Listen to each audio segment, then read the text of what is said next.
Hello. Toodaloo.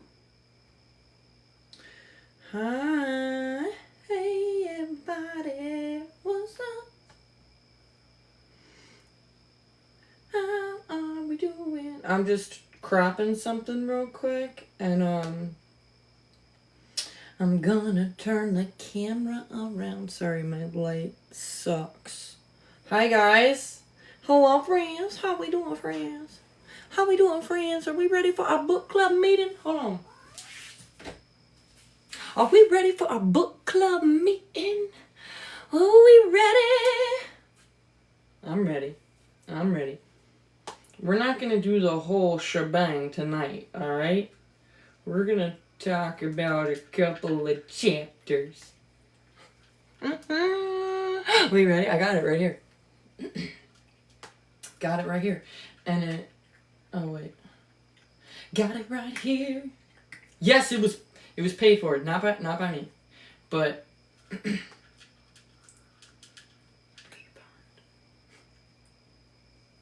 Refund. Because this is poorly written, if you ask me. Alright? Poorly written. What the fuck? You spelled Aaron's name wrong. You spelled Aaron's name wrong. Bestie! Oh my god. Alright, guys. Dental appointment. Guess what? Okay. Monday? Alright. Sorry, yesterday, I don't know what happened. Alright, book club meeting in one moment. I have to update. Alright, so my appointment yesterday went so good. This office is absolutely amazing. And I have to go Monday to try out what they made Friday. And everything's paid for. Everything's good. It came to $794. Here, let me get my receipt so I can show you guys. Where's my purse? Right here. So I'm very excited, guys. Thank you so much. I know I've said it and you're probably sick of me. But yeah, everything's good. I go back Monday to try on because they do like a little try-in stage, which I think is so cool. But yeah. Hold on, you could see my... Actually, I was wrong. It was $793. $793, guys.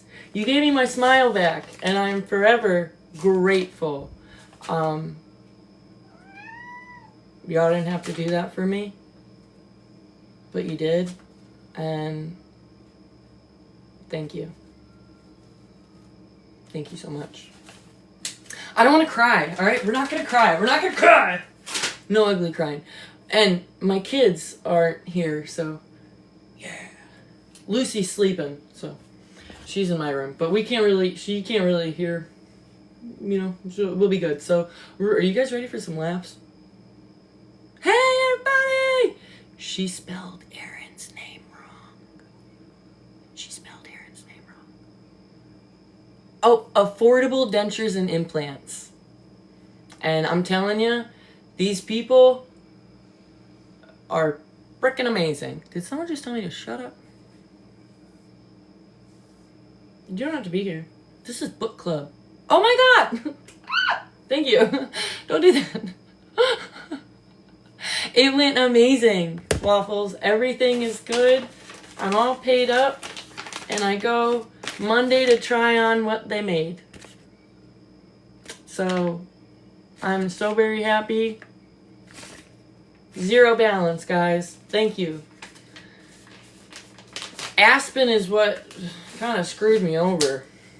But, I know, I'm so happy. My appointment is Monday at 2:30, so I get to try what they made Friday. But, are we ready for book club? Are we ready for the book club? Are we ready?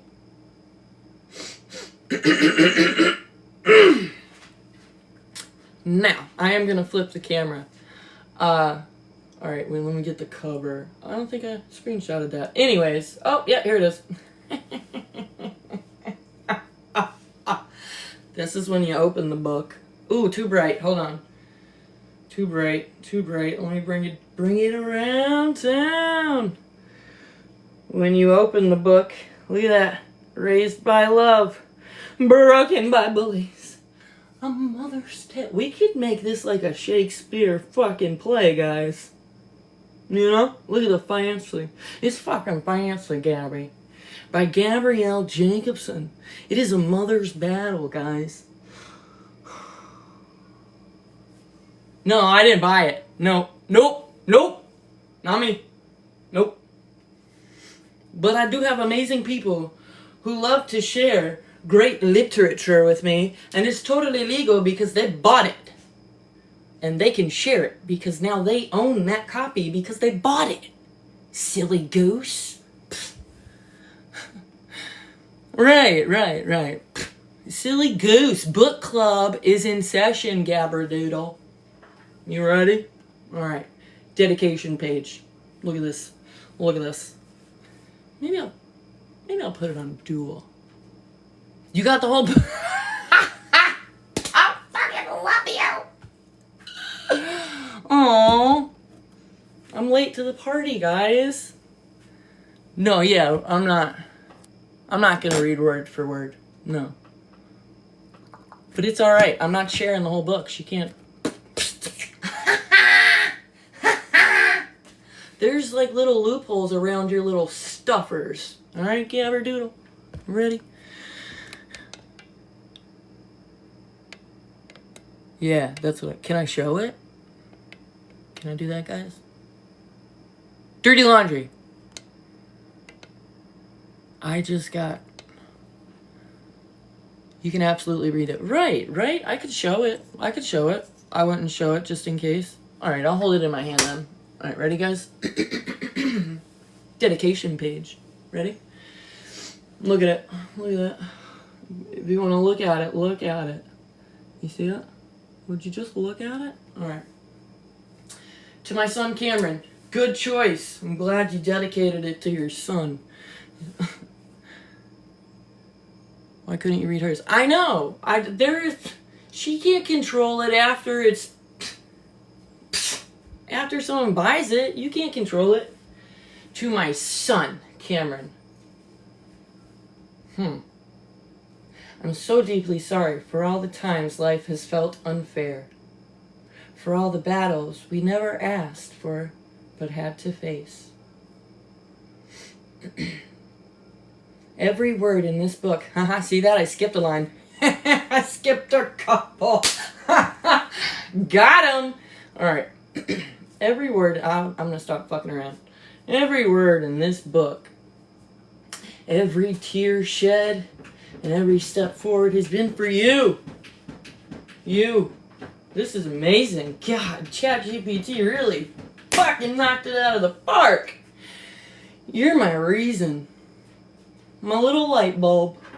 Can't get me there. And all of my power. I'm switching it up, guys, but it's really similar. Oh, I'm such a fucking moron. Anyways. This book is not just my story. It is our story. And I dedicate it to you with all of my love. And hope that one day you'll see how hard I fought. Bitch, where? Where? What? Oh my god. I need a chair. Hold on. I need a little stool for this one. We're gonna bring it around town, baby. We're bringing it around town. We ready? Whoo! Shit, it's on fire. God dang! You know, someone needs to call New York Times bestseller because I think this one's gonna fucking... This one, J.K. Rowling ain't got shit on this. You hear me, JK? You ain't got shit on this. Nothing. Not a damn thing. Alright. Alright. So this is... It's not her story, guys. She's sitting here going on about telling her story. It's their story. What the fuck? How do you... Gabby? God dang it, man. What the fuck? What the fuck? Alright. Forever and always. Mommy.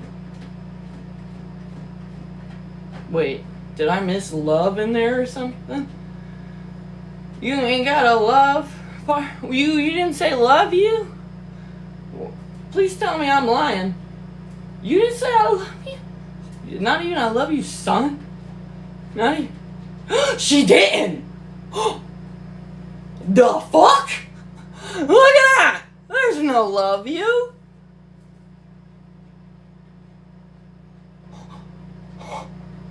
What? Ma'am, you should tell your son that you love him. Especially the books to him. God dang, I gotta teach you something. Fuck. Alright. Oh, wait, hold on. You want to read the copyright page? Don't mean shit. But, anyways. No part of this publication may be reproduced, distributed, or transmuted. Transmuted. Look at what you're doing to me, Gabby. I can't even speak right anymore. God dang it. The fuck? Anyways. Transmitted. What the fuck is transmuted? In any form. Or by any means. You're very serious here. Why? Why are you so serious? Don't you want to share your book with the world? Gabby? But you don't want no one to talk about it? I'm sorry. We gonna talk about it. No damn thing you do. Alright. Chapter 1. I'm not reading this shit word for word, guys.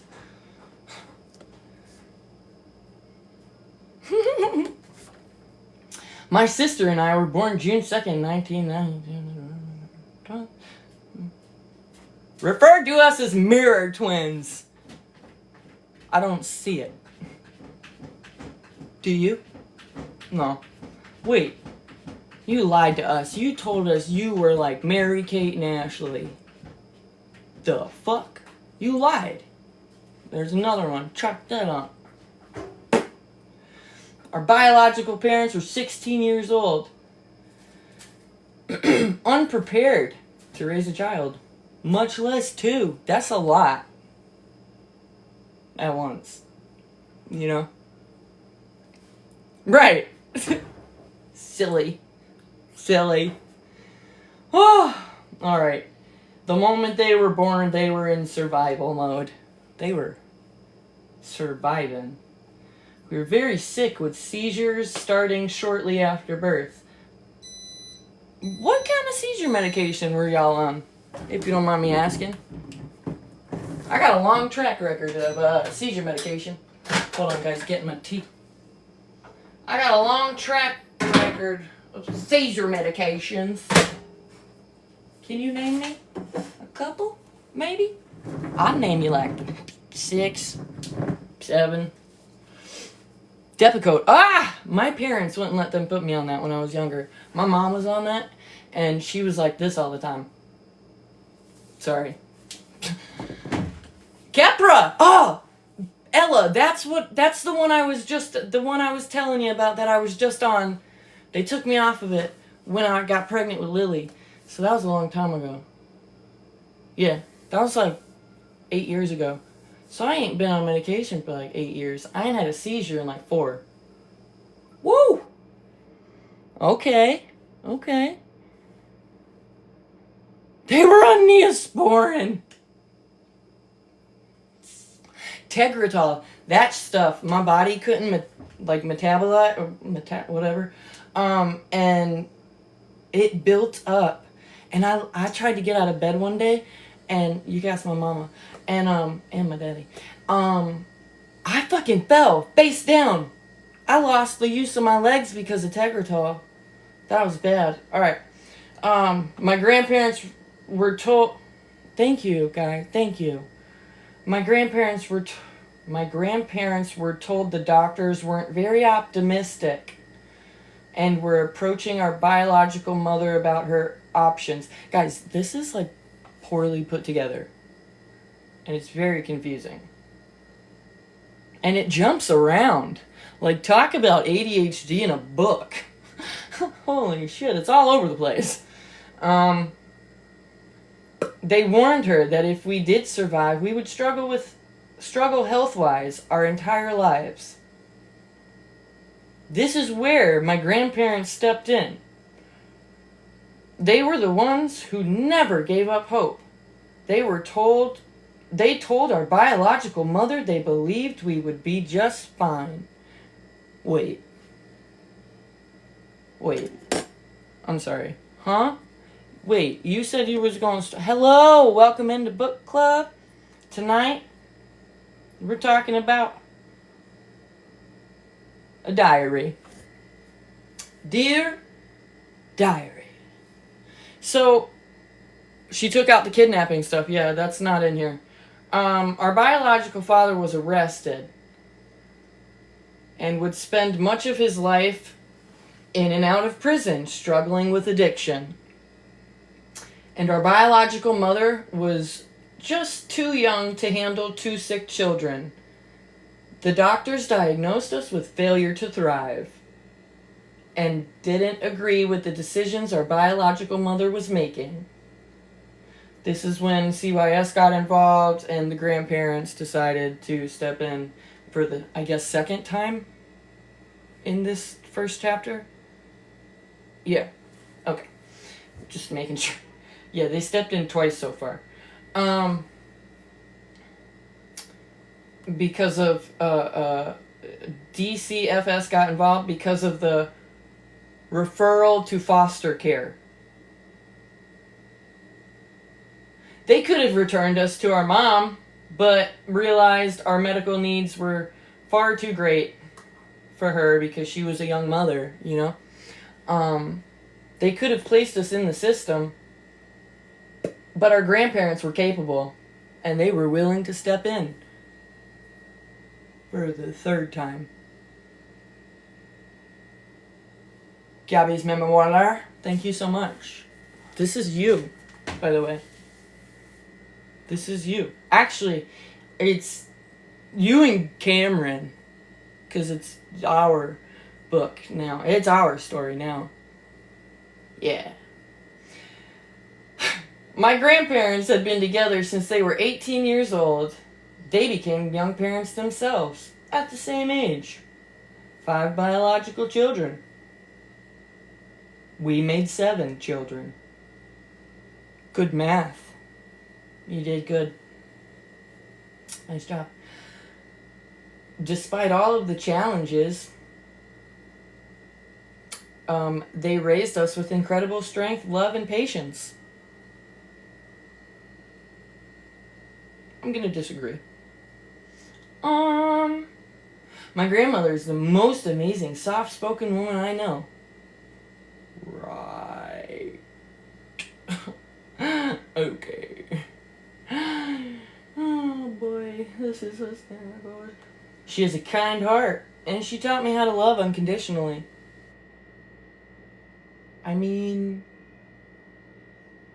do you unconditionally love those animals that you abandoned? I don't think so. Anyways, on to the next.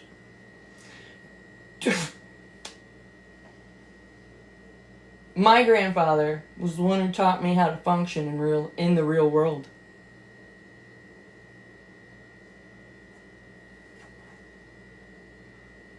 Did he?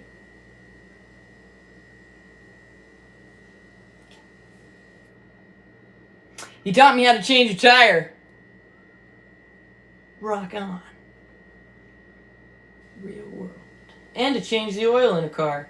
Things he believed a woman should know in case she was single or alone. He always said, don't depend on a man. You can do anything on your own. You can. You can. Weird. Yeah. What's that lady? Yeah. She got the... Never mind. I'm gonna stop. Sorry. We were always hearing our siblings call them mom and dad. I remember being in the first grade. We're jumping. We're jumping timelines. Ready? Go. Hearing the other kids excitedly talk about their moms picking them up. Skirt, skirt. Get in the car. When my grandma picked us up that day, I turned to her and asked, "Why don't I call you Mom? Can I call you Mama? Are you my mommy?" No? Okay. That question always stuck with me. Why didn't Danielle and I have a mom? You did! You did! You talked about her in the last... Oh, God. In the last paragraph. You did. I'm kidding.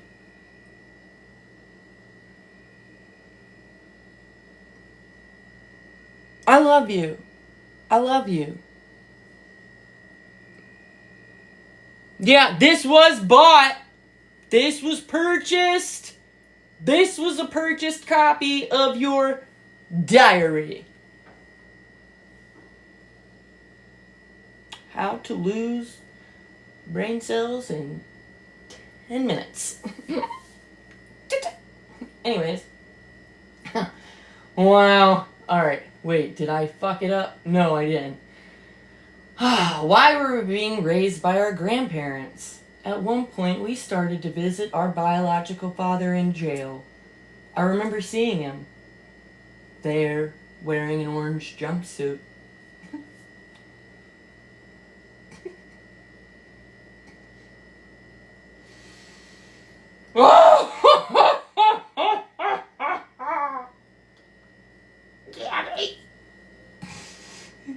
We had so many questions for him.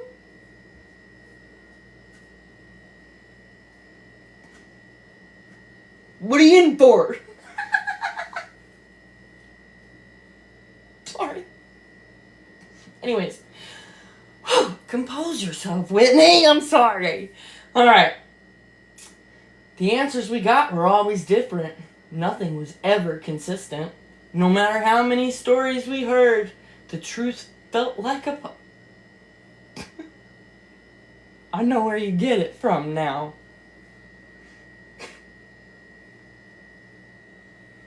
The stories are like a puzzle piece. Yep. Wow, I'm learning so much. Okay, next. Moving on. Oh my God. Bottom line, he was not in any position to be a parent, and neither was our biological mother. You just said in the paragraph before you didn't have a mom. Stop fucking confusing me. God! Alright. During this time, she was going from state to state, crashing on couches, surfing here and there, different family member. Never. Oh, my hand's cramping. Ooh, that was weird. She had no stability and no true goal of raising daughters. Wait. No true goal of raising her daughters. Guys, is it just me? Or does that sound funny? That's not how you use that, right? I don't understand. She had... Wait. She had no stability and no true goal of raising her daughters. I don't think that's how you use that in a sentence. Maybe.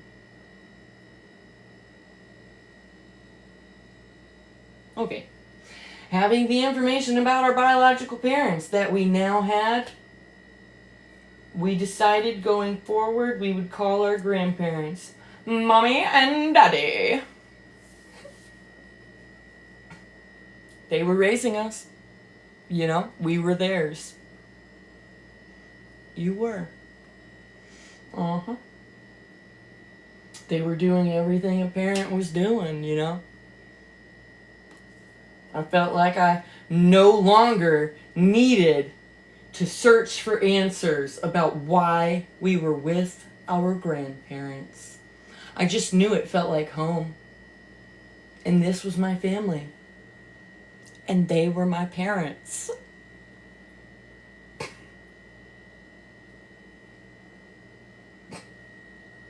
I'm gonna make this into a cartoon. Chapter 2!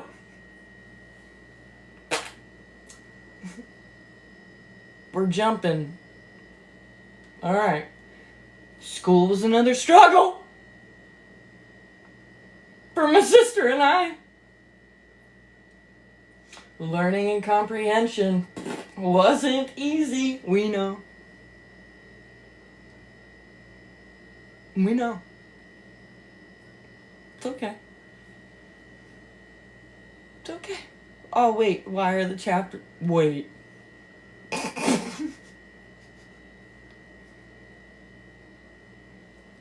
Wait. We bounced between private schools? You went to a private school? Really? For real? No, you didn't. I don't believe it. What school? I want to know that private school. I don't believe it. You ain't got no manners. None. Negative. Never. Never did. I don't think. Maybe. I'm sorry. I can't even speak right. I'm losing brain cells. Alright. Homeschooling and tutors. Damn, girl, you got that rich life.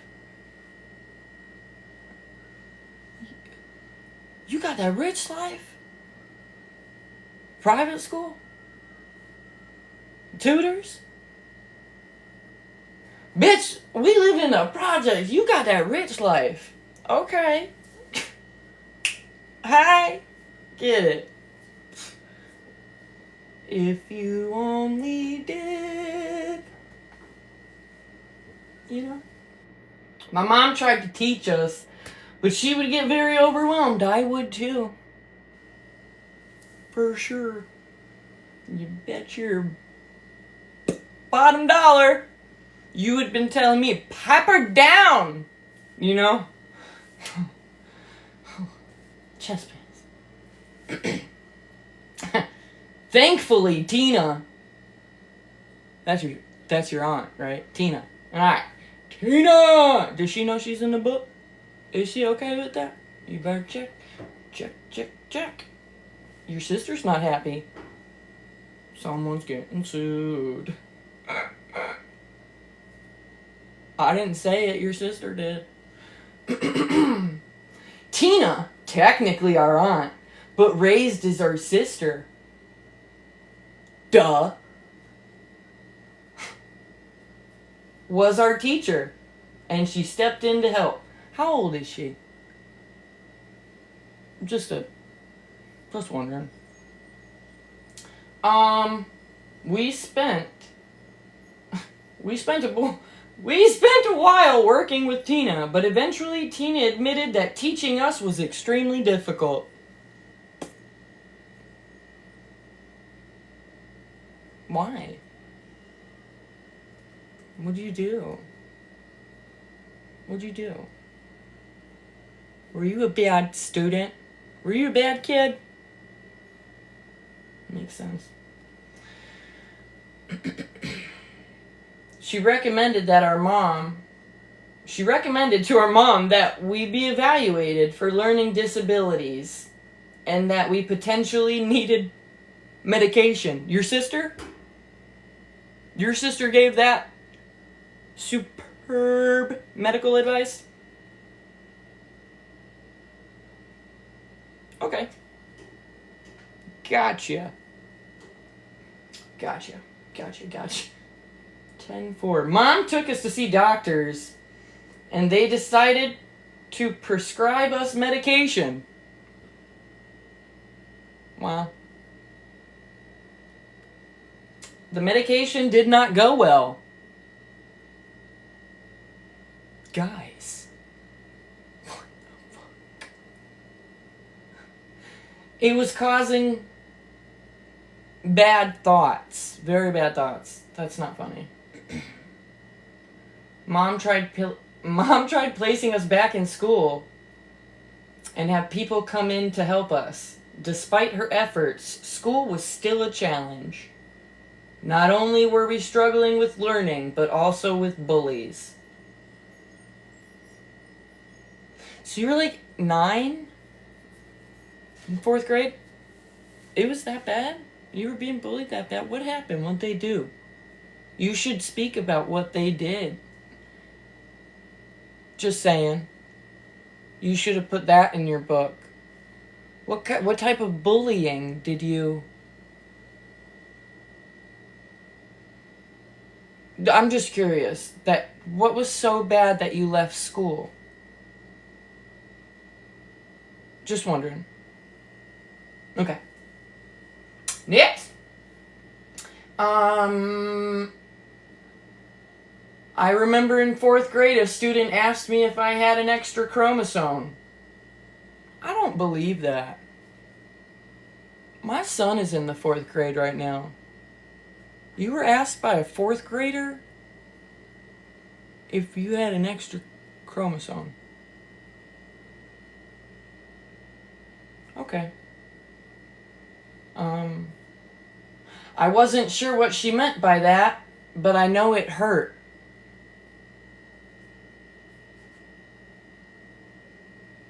Really? Okay. I went home crying in that day, and I told my mom I wanted to quit school.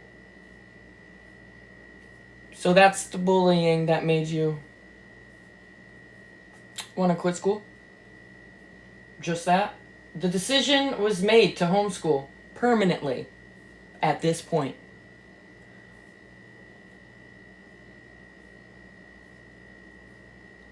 Where's the rest of it? My mom did everything to give us a... Someone go report this to Amazon. Please. My mom did everything to give us a full life. Full of what? What are you talking about? You mean a fulfilled life? Maybe? I don't know. I'm not an Arthur. You are. Yep. You are.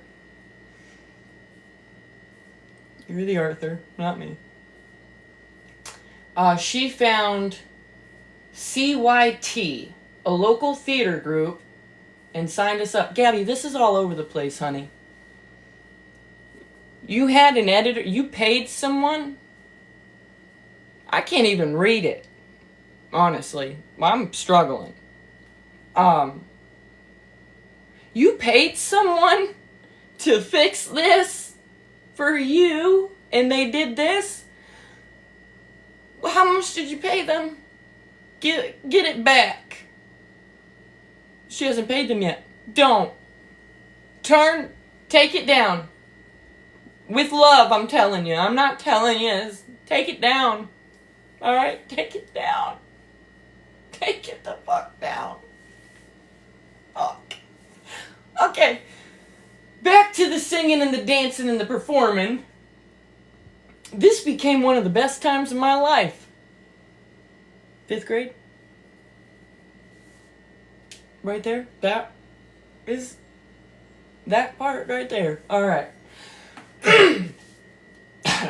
I felt like this was a true calling for me. Well, I mean, I could understand someone saying that if I'm going to like Juilliard, the American Ballet Academy. Berkeley, you know? I don't know though. Okay. Moving on. I also accepted you. Gabby, you are bouncing around, you're fucking dancing and singing, and now you found Jesus. Honey, all in the same paragraph. What? God! Anyways, I also found Jesus. And I accepted him into my heart, and I was baptized by our pastor, just like my sister. There's no talk of anything of that. We're just fucking, she's throwing it in there. I don't fucking know. What the fuck is happening in chapter 2? Anyways, fuck. We were raised by the Bible-believing Baptist and church. Oh my God, Gabby. We were raised Bible-believing Baptists and church became... Run on! Run on! And church became a strong foundation in our lives. We enjoyed spending time between church and theater group. Theater? Really? You did theater? Shut up. Hamlet? Wizard of Oz? Lion King? Cats. It was fucking Cats, wasn't it? Fuck. Jealous. Fucking jealous. Holy shit, here we go. But we were getting to the age where we could drive. No. Oh my God. I remember coming home with the manual and reading every page. Did you? I don't fucking believe it. Thank you so much. Betty White! Wow! Love Betty. Love Betty. When the time came to take our test, our mom drove us to the DMV. I thought you said it was your grandfather. You said it was your grandfather. I think I should do this a lot more. She did. She said it was her grandfather. You're fucking lying, Gabby. I don't know what the fuck to believe. God damn, you make me question my own sanity. Anyways. She drove you to the DMV. And you passed on the first try. God dang it. Is that the only test you passed on the first try? Maybe? No, I'm kidding. Despite kids in school. Wait a minute. I thought you were homeschooled. What do you mean? Take it down. Take it down now. Fuck. Wait. I was so proud of I thought you were homeschooled at 4th grade. You lying?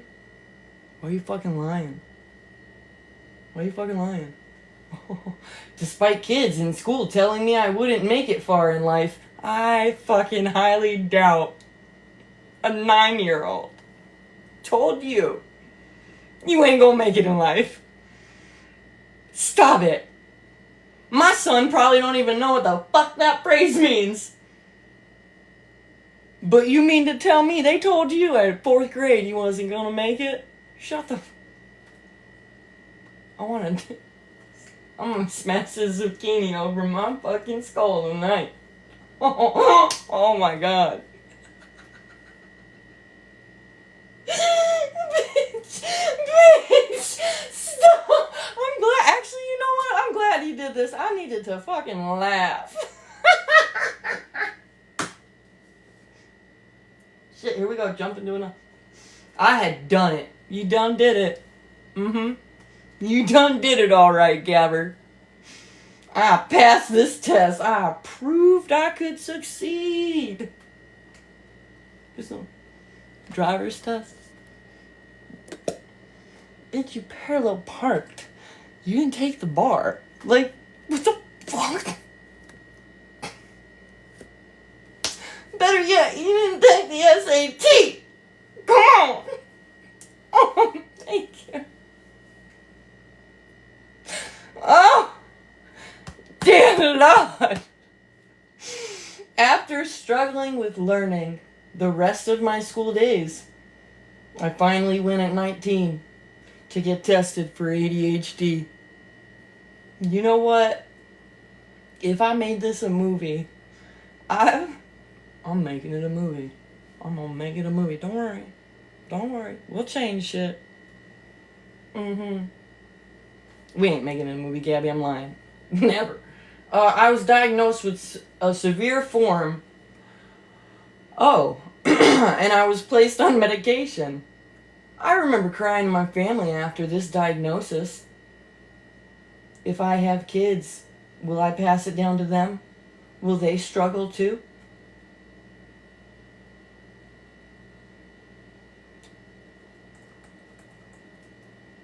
You know, I got nothing. I got nothing. She gently said, not always. Just love them. What? That is what matters. Be proud of them no matter what, like I am of you. You know that phrase, I think people just tell you what you want to hear? I don't know, but maybe that was a thing then, you know? Okay. Chapter 3. Look at that, baby. That starts all the way down there. Look at that. What the fuck? Oh my god, that is amazing. I love giraffes. You're fucking awesome. That was so cool. That was cool. That was cool. Yeah, holy spaces.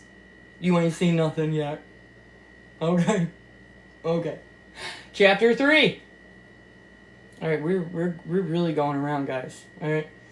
During this time, my biological father was still in prison. Yes, he was. He didn't get out. He didn't get out. The one time he got out, I remembered because I got to hang out with him.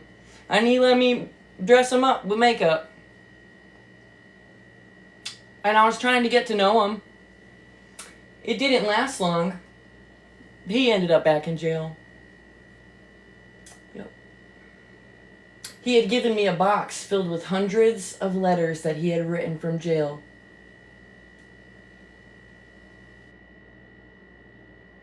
Shouldn't you have those letters? Y'all didn't even give that man stamps? God! Terrible! He didn't even get stamps? That's wrong. That's wrong.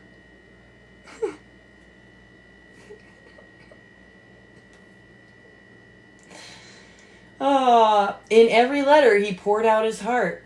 Just telling us, you know, that he loved us with all his heart. He poured it out. He poured out his heart. And he told them he loved them with all his heart.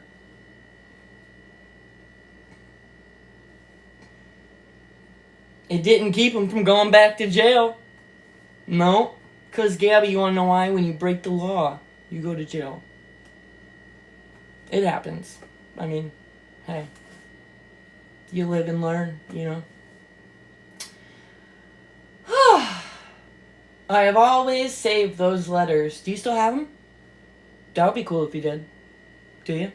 I don't think you do.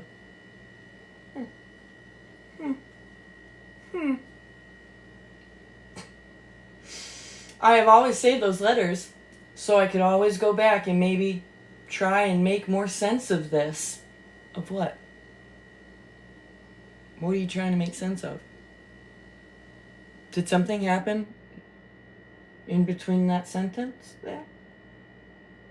No, make up to make sense. Alright. At some point, my grandparents' relationship started to fall apart. Nearly 60. They finally separated. My sister and I moved with my mom in our own place. I didn't change the words there. That's what she said. Fucking Nobel Peace Prize. You are an amazing author. Yep, my sister and I moved with my mom in our own place. Fucking amazing. This is the best shit I've ever read. Probably.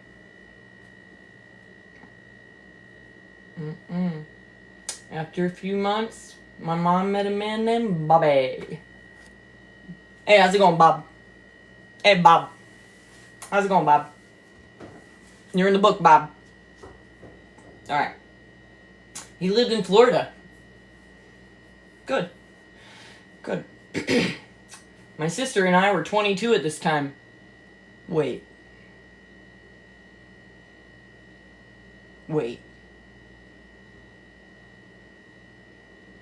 What?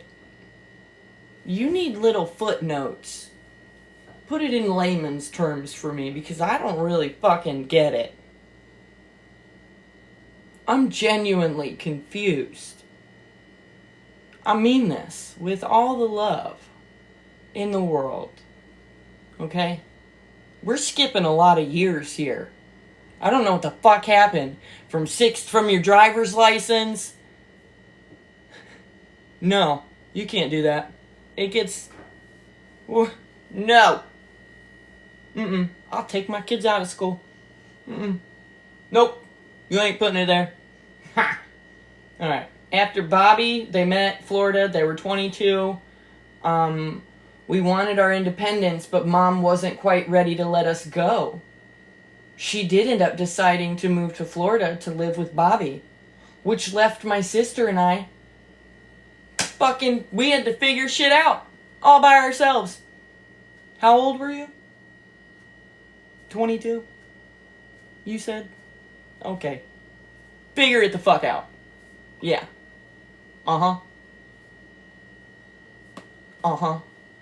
Chapter 4. Just right there, it ends. Right fucking there. I don't get it. But alright. After our mom moved to Florida, my sister and I were on our own for the first time ever. Really? 22, you were on your own? Damn. It must be nice. You know, I said, like, you had that little Richie shit. You, private school, tutors and shit. Look at you. Don't know nothing about no private. Girl. You rich. I was on my own when I was 17. Damn, 22. Whew. Alright. We got our very first apartment together. It was just me and my sister. And then we got a dog. I was working in a veterinary office at this time. Although money was tight, we were proud of ourselves for being independent. Awesome. Alright. We took care of our bills, the apartment, and each other, as you should. Do you want praise? Seems like you want praise. That's what you should do, okay? And yeah, it was cool being able to support ourselves. One day at work, I heard kittens crying in the dumpster. Guys!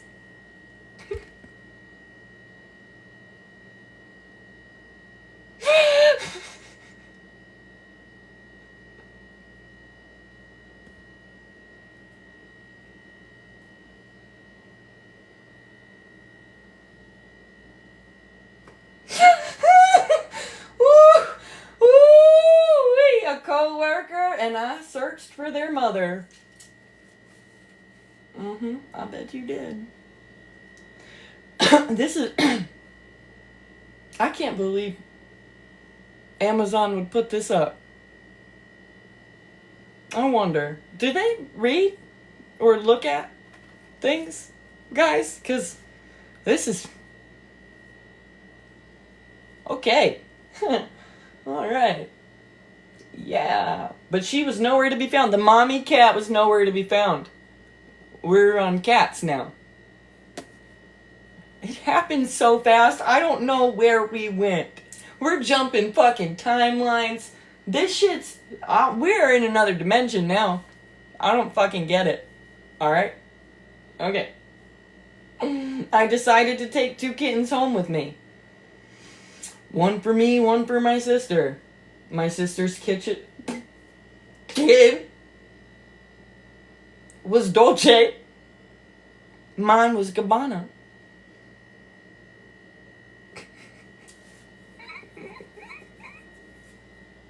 Okay. They quickly became part of our little family. Yes. Even Bella seemed to enjoy having kitty sisters around. She was very gentle with them. Yay. Okay. The apartment we lived in had a karaoke bar just down the street.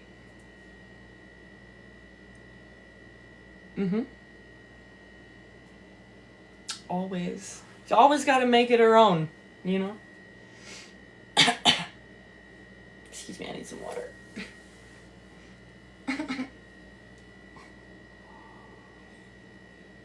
You can't make this shit up. She wrote it. Okay. Karaoke bar just down the street. The bar became our weekend hangout. I fucking know it did. Here's chapter, the rest of chapter 4, guys. And then it goes right into chapter 5 in the mid-page. Just amazing. Amazing. I highly recommend you don't buy it. Just don't. Next. Alright. Scooby-Doo. We finally, for the first time in our life, felt carefree. Really? Wait, yeah, where's Bella? What'd you do with Bella? Where's Bella? Where's Bella? I'm going to prison. It's okay. I'm not. Because I'm not reading it word for word, and this is purchased. Not a damn thing you can do, honey. Having a book club meeting. You don't like it, you don't have to watch. Love you, though. Anyways. They lived in that place for a whole year. And they decided not to re-sign. We decided not to re-sign our lease. Renew your lease. And to move to a different apartment. Yeah. Alright. Move around a lot. Me too, I did as well. We packed up our things, we found a new place, and we were looking forward to moving. They looked forward to it. Little did we know, the next chapter of our lives was a whole lot of heartbreak, a little bit of love, and some life-changing decisions. Some. Alright, chapter 5, mid-page, told you. Awesome.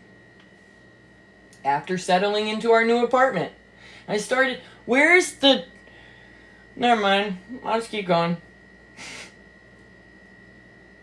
After settling into our new apartment, I started finding new places to hang out.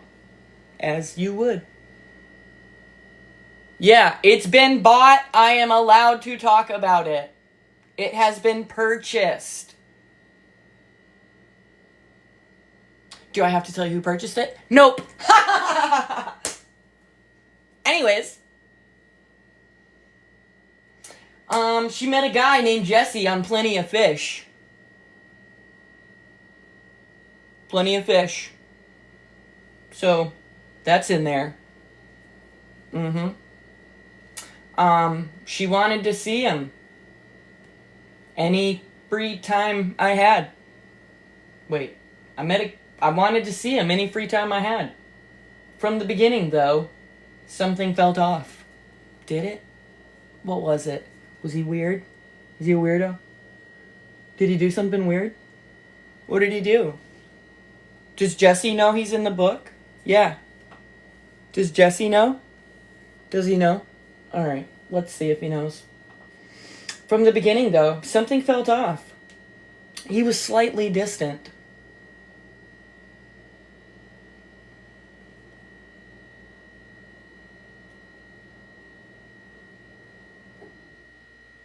Maybe that's why he was distant. Maybe. More focused on video games and his dog. That's bad. I mean, that's a good thing. He's focused on his dog, you know? Like his dog, or like an actual dog, or just wondering. Just wondering. Sometimes I call some people a dirty dog, you know? Just wondering. Okay. Next. We barely had intimacy. And deep down, I started to wonder if he ever even liked me at all.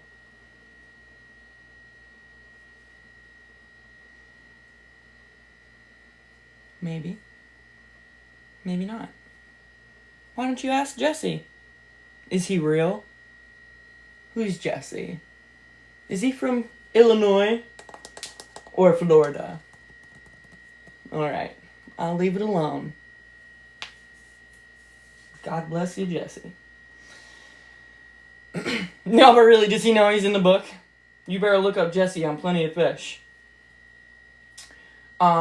This was my first serious relationship, and I thought I should feel better. Like, about the whole thing. But I didn't. There's like 30-something chapters up in this thing.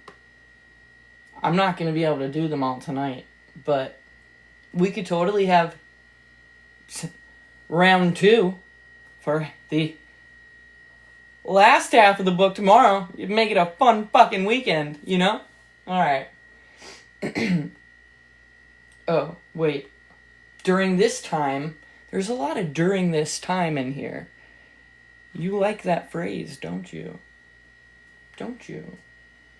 Okay. During this time, my sister invited some friends over for Memorial Day. That's when I met him.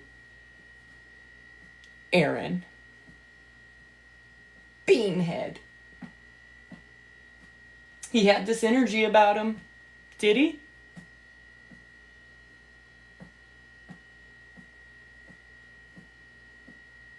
Okay. I don't see it. Alright. Quiet, observant, and kind. That's weird. That is totally the opposite of the Aaron that I have witnessed. Okay? Because he's a little racist. Okay? He's a little rude. Alright? You're a fucking asshole. Yes! You know? Right, I thought, wait a minute. Yeah. Wait a minute. I thought he had a little thing for Danielle. I thought he had a little thing for Danielle first. Why is that not in here? Huh? Was that true? I don't know. You're making me question everything, child. You know that? That's when you met him. Okay. What I noticed most was the way he looked at me. Was it like, with curiosity? Confusion? I don't know. Tell me. Or don't. I don't care. What I noticed most was the... Oh, I just said that. See? You're fucking me up. God. My own boyfriend didn't look at me this way. Maybe you should get a new one. I don't know. Maybe Jesse just wanted to play fucking Call of Duty. And take Bella out to shit. I don't know. That was more fun for him. Who knows? We'll never know.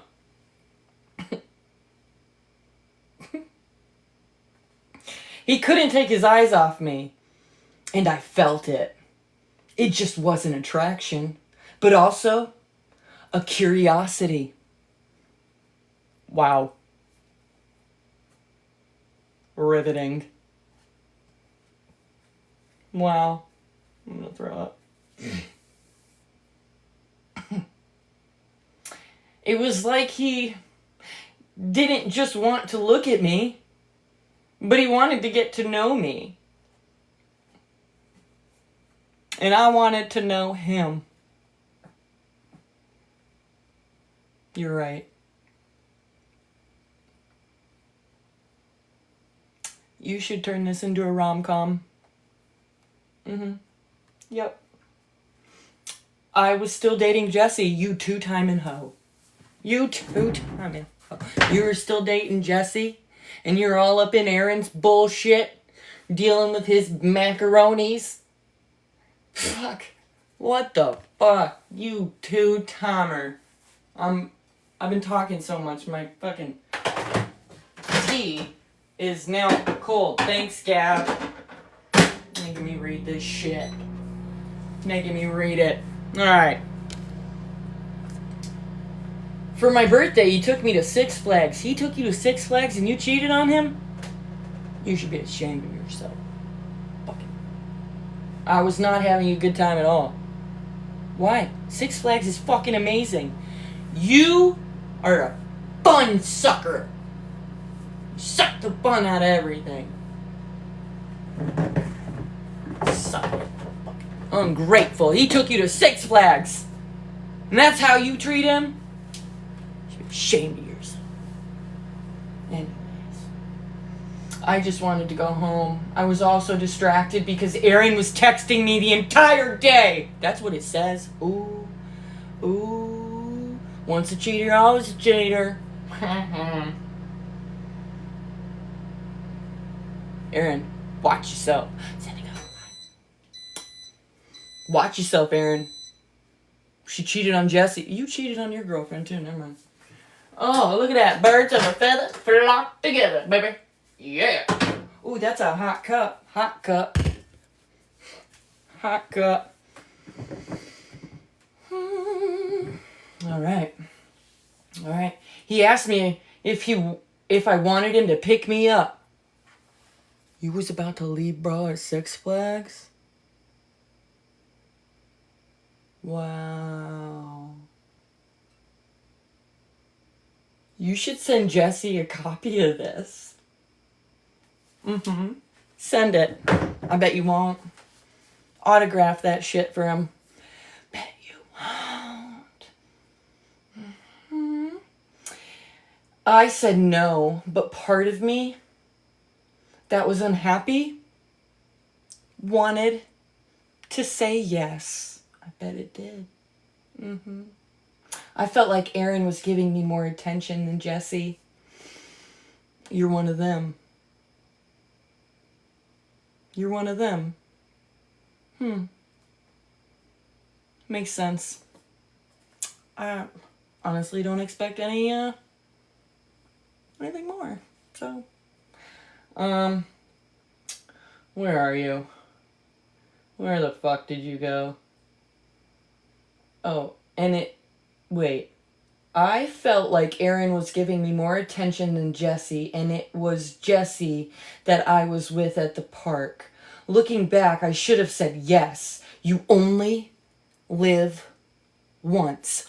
False, bitch. You live every day. You only die once.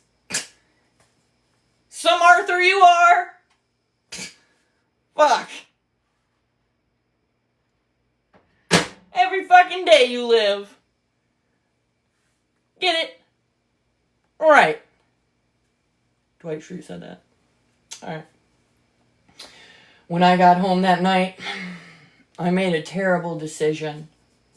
Hey, maybe if you stayed with Jesse, maybe he's a good dad. Maybe. Does he have kids now? I don't know. I bet he's a good dad. I know you're watching me. This relationship was not healthy and had many bad parts. Gabby, you're not speaking about anything bad. I don't understand. Where is the bad that you have... Where is the part I'm gonna cry at? What is happening here? There are so many bad parts. Guys, did we hear anything? I thought that was pretty cool. He took her to Six Flags. I mean, he liked to play Call of Duty and he liked his dog.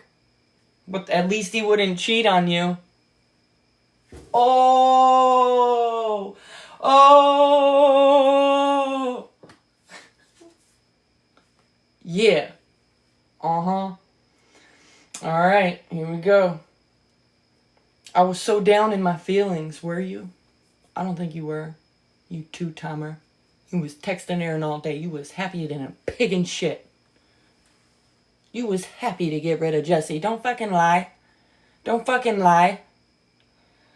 Uh-huh. I was so down in my feelings, I decided to go to the karaoke bar to clear my head. Oh, and guess who was there? Aaron. Wow. You've never seen him there before? You've never seen him there before, but all of a sudden he was just there. The day you broke up with your boy. The day he was texting you. All day. Lies. I think this is a book of lies, Gabrielle. I know what part Aaron cried at. The part where you cheated on Jesse and left Jesse for him. There you go. I was wondering what part. Right, Danny. I thought Aaron was attracted to Danny at first. There was... No, you. It was all Danny. And let me tell ya. She's the pretty one. I said it. Danny, grow your hair out long again. That was a good look for you. Grow it out long. You're beautiful. Grow it out long. Gorgeous. Grow it out long. It'll also make Gabby really mad. Do it! Do it. She wrote about you in her book. She don't care about you. She said it. She said it. Hold on, guys. I'm just adding a little spoonful of sugar in my fucking tea. Alright. She saw Aaron there. Surprise, surprise. She was so happy and excited to... No. I was so surprised and slightly excited. I would have said slightly bored and severely confused. Anyways. I went up to sing, as I always did.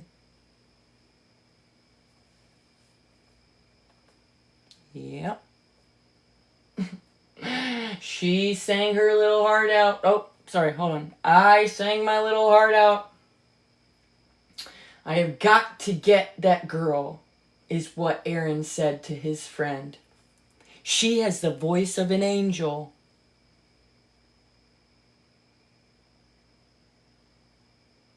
If you mean one of the angels that was cast down underneath the fucking Brady's River screaming to get the fuck out, battling their chains together, that's who the fuck she sound like. Uh-huh. You damn right. That's it. That's the angels you're speaking of, Aaron. I fucking knew it. I knew it, sir. He came back to my apartment. You broke up with Jesse and you... Aaron? The same night? Ain't nothing but a hoochie mama. Ain't nothing but a hoochie mama. Oh. Girl! You did what? You nasty. Oh. Oh, God. Oh, my God. We had an undeniable connection. And I will let your imagination fill in what happened the rest of that night.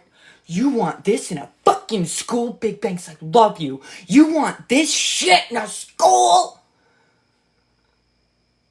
No. Fuck no. I don't want to fucking fill in the blanks, Gabby. You sick. Oh. No. gonna have to fucking shower after this. God! What is happening? What the fuck? Who puts that in their fucking book?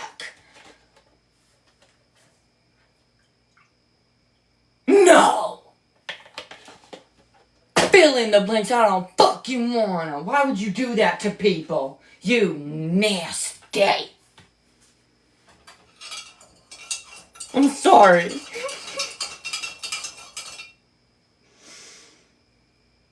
Right, did you get the extender the same night or did you get that later? Just wondering.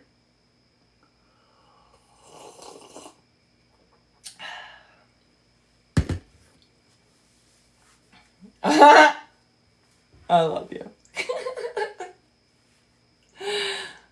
Alright, my sister saw us the following morning.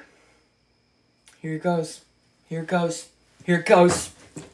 Fucking yes, here we go. My sister saw us the following morning. Here comes Danielle. Dun dun dun. She was always super protective of me and decided to pull Aaron aside. Is that when he fell in love with her? Right then. I fucking knew it. I fucking knew it. She told him, if he laid a hand on me or hurt me. Wait, just out of nowhere? There was no, hey, how you doing? I'm her sister. Alright. A little scary, but I get it. She would come for him if he ever hurt me. I bet you she would. I bet you she would. She had seen me in my previous relationship being abused, manipulated, and emotionally shattered. Wait. You didn't say anything. You didn't say Jesse did any of that. He just didn't pay attention to you. So which is it? Are you falsely accusing Jesse of hurting you? Are you? That's what it looks like to me. Just saying. Ma'am, I'm very confused. I'm sorry. Jesse was boring, right? How is that? What did you say? How is that abused, manipulated, and emotionally shattered?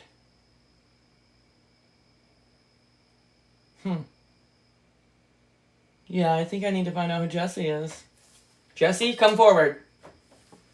Hear ye, Jesse! Gabby Jacobson's ex-boyfriend, come forward!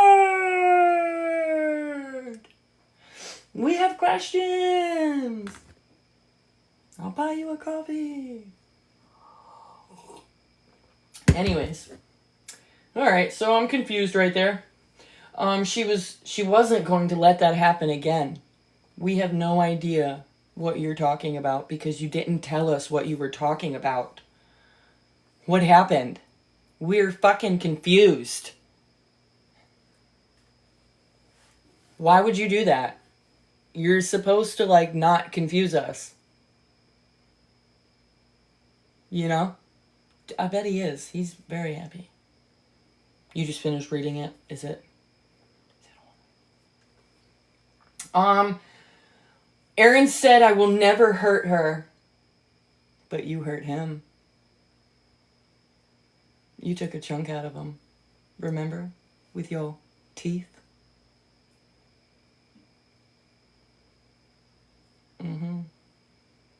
You did. I will never hurt her. I will treat her like a princess. No, a queen. He promised to treat me like I deserve to be treated. And that's exactly what he did. Bitch, you were screaming in a video about how terrible Aaron was and he was like the worst man on the planet. Do you remember that? I fucking do.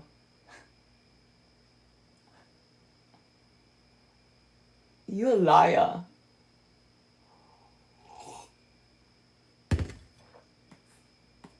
Next! Chapter 6. Chapter 6. Things seem to be settling very nicely. But life is not always rainbows and sunshine. Where the fuck is the struggle? Can you tell me? Where is it? I don't fucking see it. Am I missing it? Where the fuck is the struggle? I'm looking for some struggle. Where the fuck is it?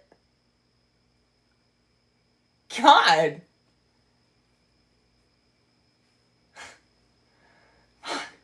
My sister had started struggling. I'm not going to say that word. Around this time, her usage began spiraling out of control. Her addiction started affecting our relationship and causing tension and arguments. Yeah. That's what it does. Don't you know? It started affecting our ability to afford the bills. Damn. Right, her addiction. Don't you mean both y'all's addiction? You can't even take accountability in your fucking book. Pathetic. Pathetic. My sister ended up leaving, and I was suddenly left with bills I couldn't afford on my own. Right, she has no right to say this about her at all. Danny, you in here?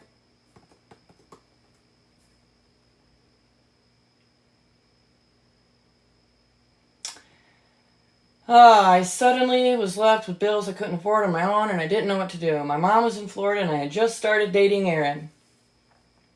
Little flip-flopper. I had no choice but to tell him what I was going through. And he insisted, yeah, I'd be pissed. Danny, yeah. Danny should sue her. 100%. And guess what? Danny would win, Gabby. You're fucked. You fucked up.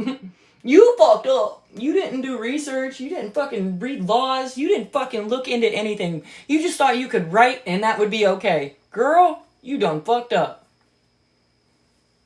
You done fucked up. Get that bag, Danny. Get that bag, girl. Mm-hmm. I couldn't afford it on my own. Aaron said let me help you. Aaron was living in a house with his mom. Aaron was living in a house his mom had given to him when he was 16. Where is that house?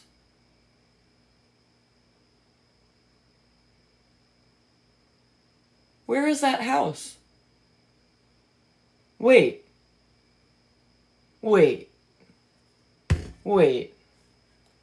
This is nothing but I didn't expect anything different other than lies, but wait. You mean to tell me Aaron had a house and y'all be fucking renting? Where is this house? Was it really his house? It couldn't have been his house. Could not have been his home. Why do you keep fucking lying about dumb fucking shit, girl? See, this is what people have a problem with. You can't even fucking be honest about, literal fucking little tiny things. Why can't you just be honest? You make me want to fucking act like, where the fuck is the paper? I just want to,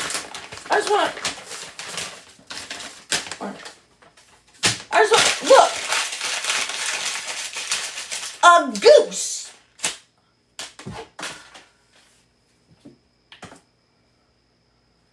What? I'm sorry? Huh?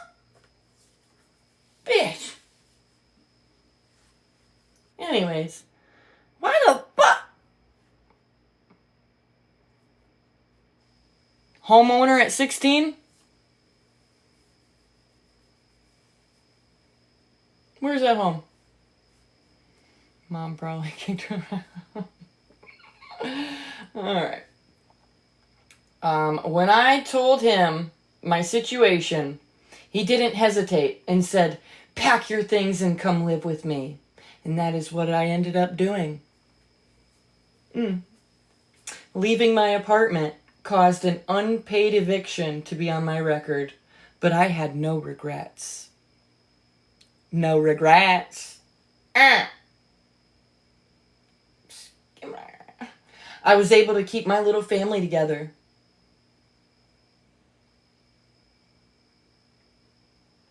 I brought Bella, Dolce, and Gabbana with me. So you stole Danny's cat? Where are these animals? No regrets. Where are these animals?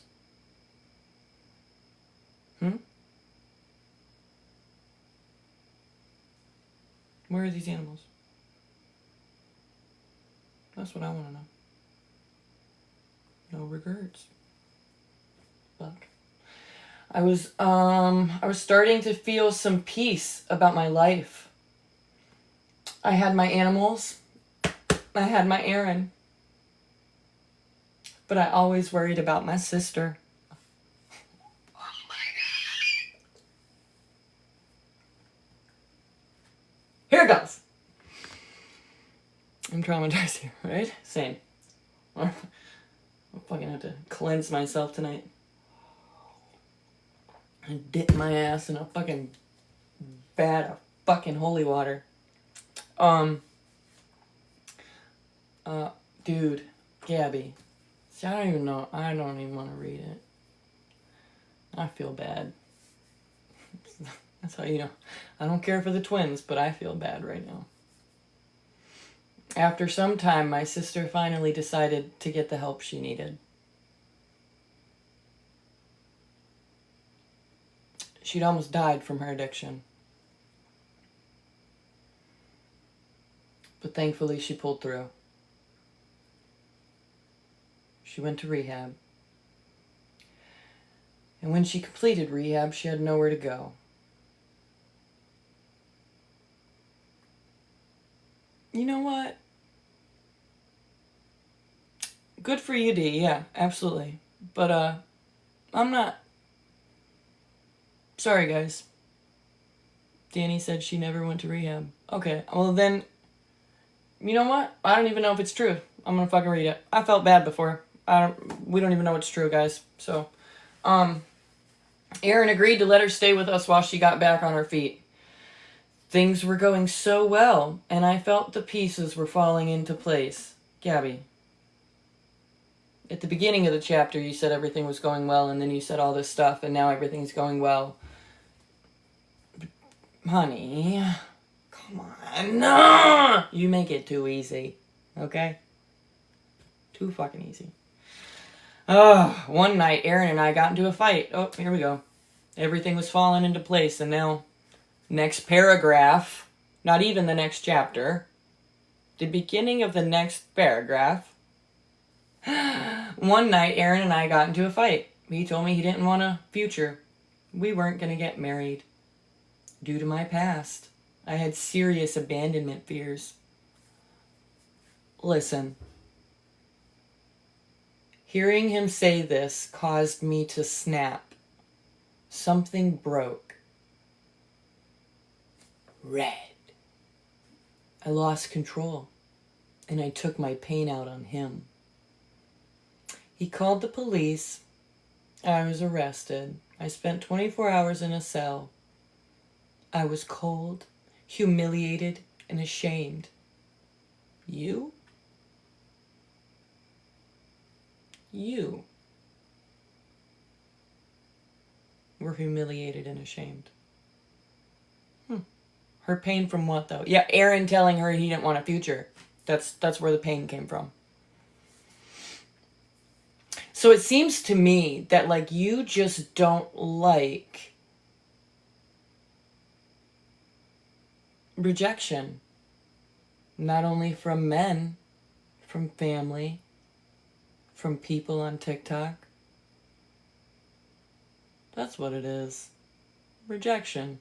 You can't take it and it makes you snap. Being told no. There we go. She took her pain out on him. She went to jail. Yada yada yada. Blah blah blah. She let her fear and her emotions take over. Yeah. Yeah. Stuart, what's Mom say about emotions? I hurt the person I loved. Nothing. No. No description. Nope. It's not very detailed. Like, you know how books are supposed to make you picture it in your mind? You can literally picture Stephen King in your mind. You know what I mean? Like a Stephen King book. You can picture that shit. You can't picture anything. My brain's on fucking spaghetti. Yeah. Spaghetti. Uh-huh. So, when she got out of jail, she went to Aaron to talk. They spent the night together in a hotel. They talked about everything. They cried. We made love. Oh!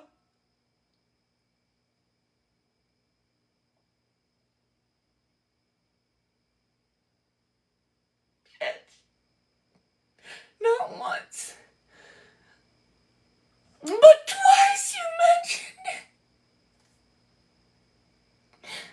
I know more about your sex life than the trauma you said is in this book. What? What? This ain't going to a fucking library. I'll snatch the shit out of it if I see it. Fuck no. This ain't a mother's battle. This is softcore porn.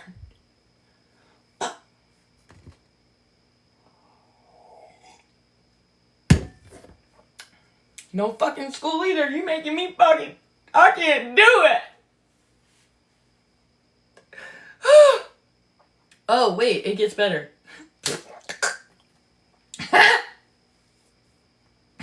Somehow we forgave each other. Hold on. Buckle up. I checked myself into a crisis center.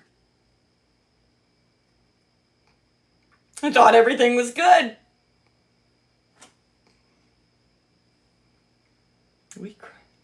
We forgave each other. And then next sentence, I checked myself into a crisis center and asked for the help I needed.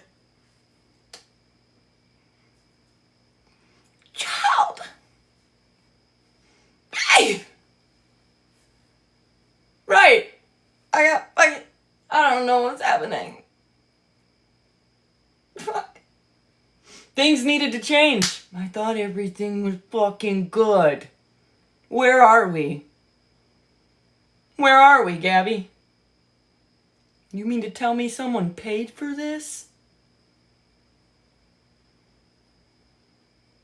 I'm angry. I want my money back.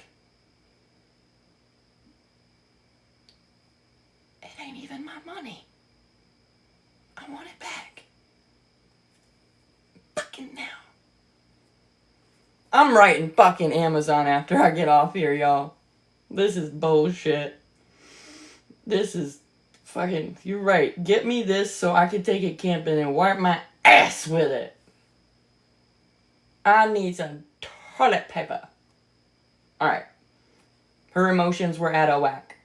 She began working on a new version of herself.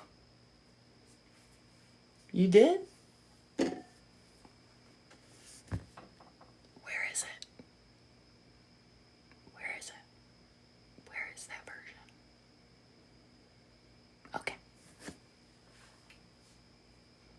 I felt like I needed to get close there. Where the fuck is it, Gabby? Anyways. Yeah. She fear of abandonment was still there. She needed to be calm and more in control. And then it was realized, just because people in my past have done things, we don't know what anyone in the past has done. What have they done? Where is it? What the fuck fuck have they done? Land of the Lost. Right. I don't understand. Where is this coming from? Yes, okay, your mother abandoned you when you were a baby, but then your grandmother took over and was there consistently. Where the fuck did that fear come from? I just don't get it. I want to understand. But I don't. So, I took psychology.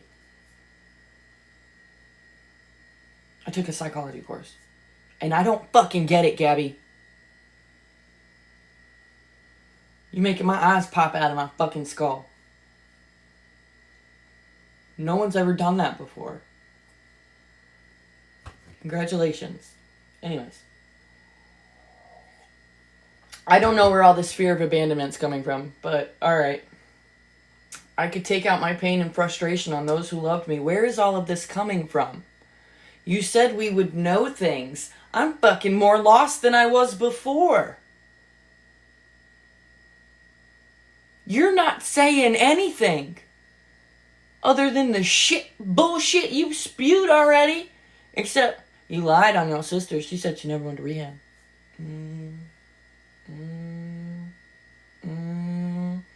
I don't understand where all this pain's coming from. I think maybe you are bipolar. And I'm not saying that to like be disrespectful. Bipolar disorder, maybe. Maybe.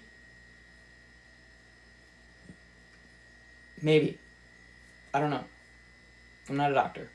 But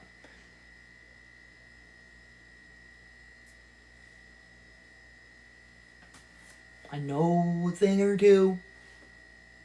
I don't know. Alright, I also learned patience, understanding, and coping skills. We went from fucking frustration, fear of abandonment, taking out her shit on her loved ones, to I learned patience. You don't seem very patient in the sentence before that. Okay? Just saying. Alright. Aaron and I worked on things. Okay, here we go. I'm fucking lost again. Aaron and I worked on things together. She lost her patience again. Yep. Alright. We continued our relationship. We still had ups and downs just like any other relationship, but we always worked things out together. Guys, he went from not wanting a future with her. She lost her shit, okay? They made up. She went to a crisis center, okay? I'm breaking it down real quick. Okay. Aaron, no future. Gabby, freak the fuck out. Eat his leg. Go to jail. Get out of jail. Right? Get out of jail. Meet Aaron. Everything's okay. I'm going to a crisis center. She goes to a crisis center. It's still don't make sense when you put it in chronological order. I still don't get it. Alright. I really think this crisis center was a great decision for me.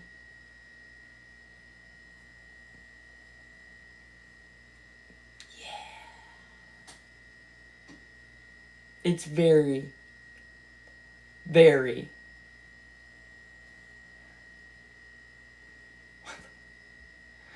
Okay. Here we go. We worked on things. One day I woke up and I felt off. Something felt different. Here we go again. I couldn't explain it. You already said this with Jesse. You feel it with Aaron too? Maybe it wasn't Jesse or Aaron. Maybe. I don't know. Problem is, boop, you. You know? Boop. You. Maybe it's you. Maybe. I don't know. You know, just an observation. Okay. Moving on. Something felt off, and I couldn't explain it. There was a little voice I kept hearing. Whispering, you should have a comma right there, not right there. You're not just you anymore.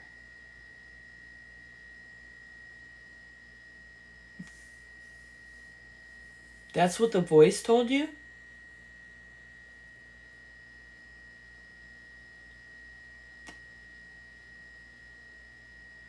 It was edited.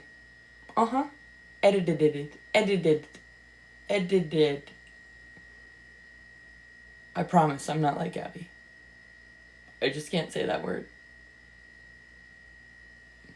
No, I'm gonna do up to like chapter. We're only going to 10. We're only going to 10. But we will be live instead of tomorrow night. We're starting our morning off with coffee and book club. Hope y'all are ready, because I'm coming in hot. I actually have to put it in order. So she hears voices. That's what she said. So morning coffee, and we're gonna do the other half of the book. Not too early. What time's good for y'all? Yeah, there's a lot of chapters. What time is good for you guys? I'm Eastern, so noon? We want to do like a, okay, 10? 10 a.m.? I was thinking 10 a.m. So that would be, okay, perfect. Alright, guys, that's when we're doing it. We're going to do the second half, but I'm going to keep going. I got a couple more pages. Alright, I ain't done yet, Gabby. Alright. You're not just you anymore. What does that mean? Yes, Eastern. 10 a.m. Eastern. 10 a.m. Eastern. Central Time. Ooh, that's like 9, right? 9 Central. Okay. That's when everything changed. I felt off. Oh, chapter 7 starts down the bottom. Look at that. Another awesome. Great. Perfect. Maybe a writing class next time. Just saying. Thank you. Oh my god. Guys. Holy crap. Thank you so much. Thank you. All this more. I love you. Alright, chapter 7. She felt off. Alright. It wasn't pain or sickness. It was just different. It's weird pain, I know. I don't know. I knew I was pregnant with my daughter. It was weird. Yeah, you know. It was this strange, quiet awareness that something in me had shifted. Ms. Gas! You were constipated. You just needed a shit. She trapped. Uh-huh. I couldn't explain it to anyone, but my body just knew something had changed. My heart knew something shifted. This is it. Oh, this is beautiful. I turned to Aaron while I was lying down.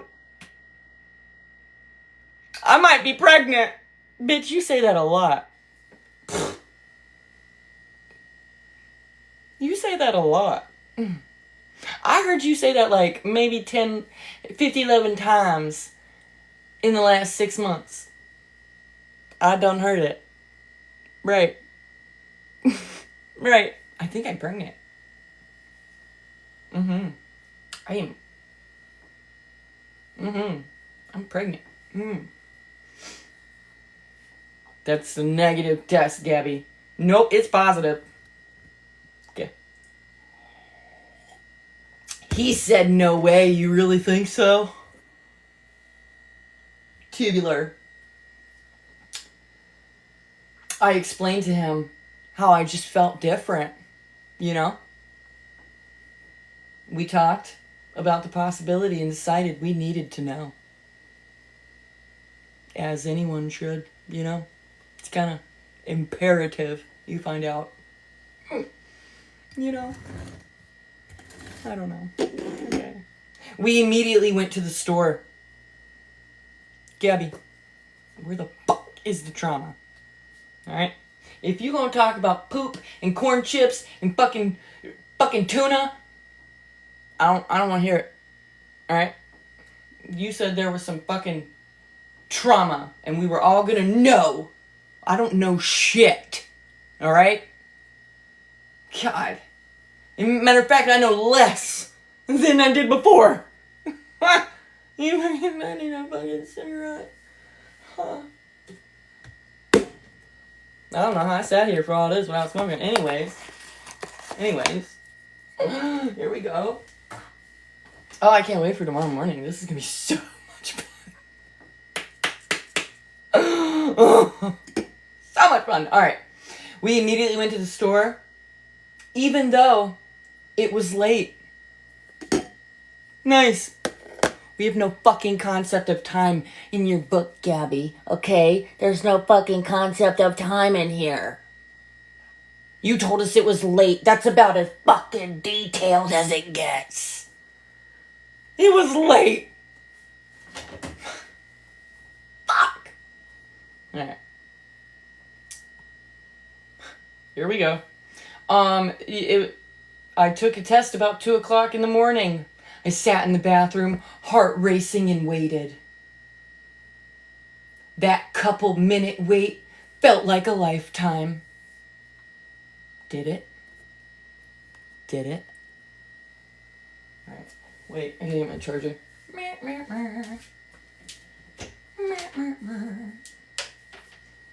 Alright. Alright. Oh, this gets good. Alright. Oh, here we go. That couple-minute wait. Oh. Sat there thinking, how about... Wait. I sat there thinking about how doctors told me that getting pregnant would be extremely difficult. That it would be nearly impossible due to me having endometriosis. Something in my gut told me that this was my miracle. Then I saw it. A faint, barely there line. It was so light, I wasn't sure if I was imagining it. Is this real? I heard a voice whisper. Gabby, if you're hearing voices, you should probably tell your psychiatrist. Alright? That's not normal. Alright? So far, you've heard a lot of voices. Okay? Just saying. You might want to get that checked out.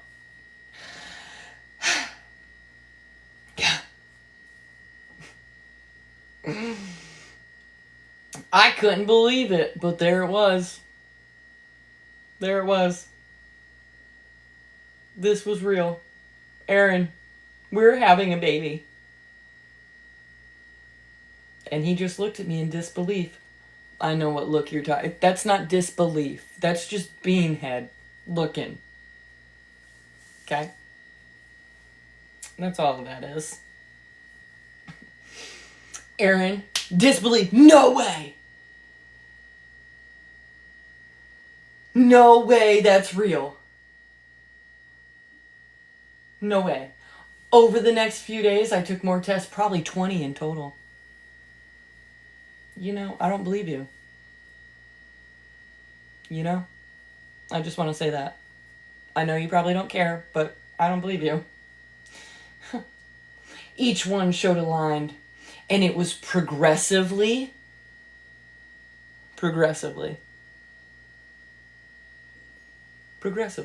getting darker.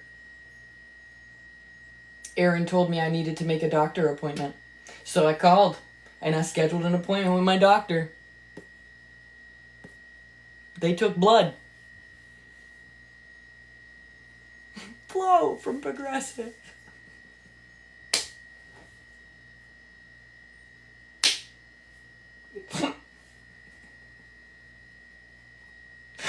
Oh! They took my blood and then they ran some tests. After a little while, the doctor came in and handed me a note. On it was written, estimated due date. The doctor wrote that? Normally. You mean to tell me the doctor wrote out his His due date? And little John Hancock? Did he? I think you're lying. Okay. Moving on. Not the note, right. A fucking note the doctor gave. December, you're due. That's what he said. December, you're due. Talk about a doctor's note. She got one. I don't think it happened. A note that told her due date. On it was written. Her doctor liked her so much, he wrote out the due date. He was like, fuck the computer. I'm gonna handwrite this shit. For sure. She is due in fucking December. Yeah. Everyone gonna know. And I wrote it. Wow. I was going to be a mom. No shit, Sherlock. No, I'm sorry. I can't do that. I was going to be a mom. I did not ever think I would say those words. Yeah, the book's on YouTube. Yeah. Yeah, it's on YT. We're just doing it. We're just talking about it. I think this is fun. I could not believe that this was truly happening to me. I went home and I showed Aaron the paper. Wait. We both stood in the kitchen crying. And holding on to each other. We were both in shock. We had created life. A tiny, beautiful life that was growing inside me.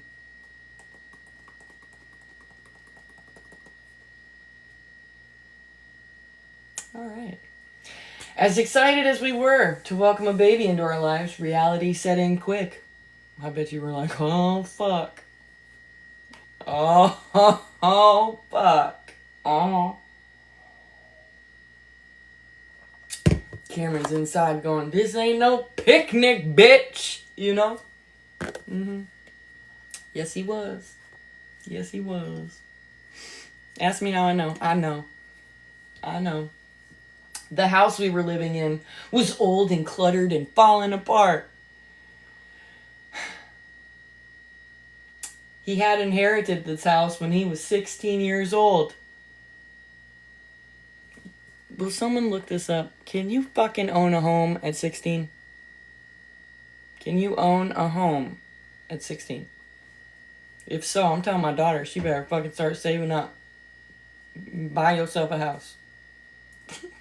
I'm kidding. You can inherit it, right? Right, but isn't that like owning? I don't know nothing about homes, so. No, his mom still, if I remember, Aaron's cousin said the house wasn't that bad. It wasn't ready for a baby. It had been more of a party house. What were y'all doing up in there?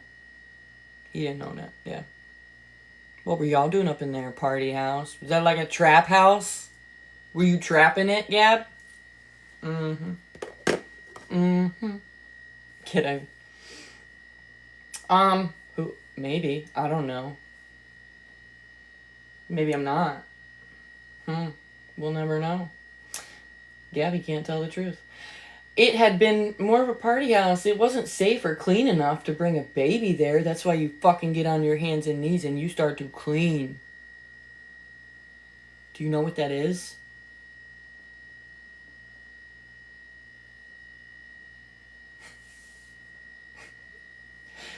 Oh, there we go.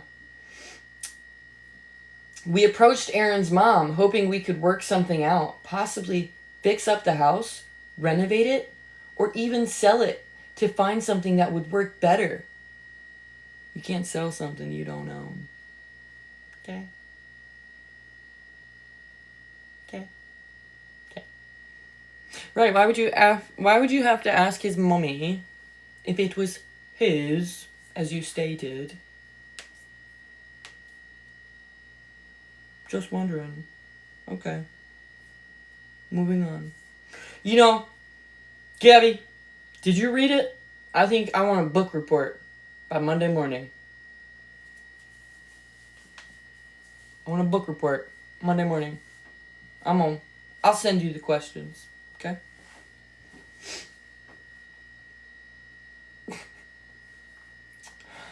The conversation did not go well. Wonder why. He didn't own the fucking house. You just trying to swipe that woman's house. Let me sell your house. I need something better. No. No. The fuck? Wow. She was not on board with doing any of those things. I wouldn't be either. You trying to steal my house? No. I know, I make funny faces.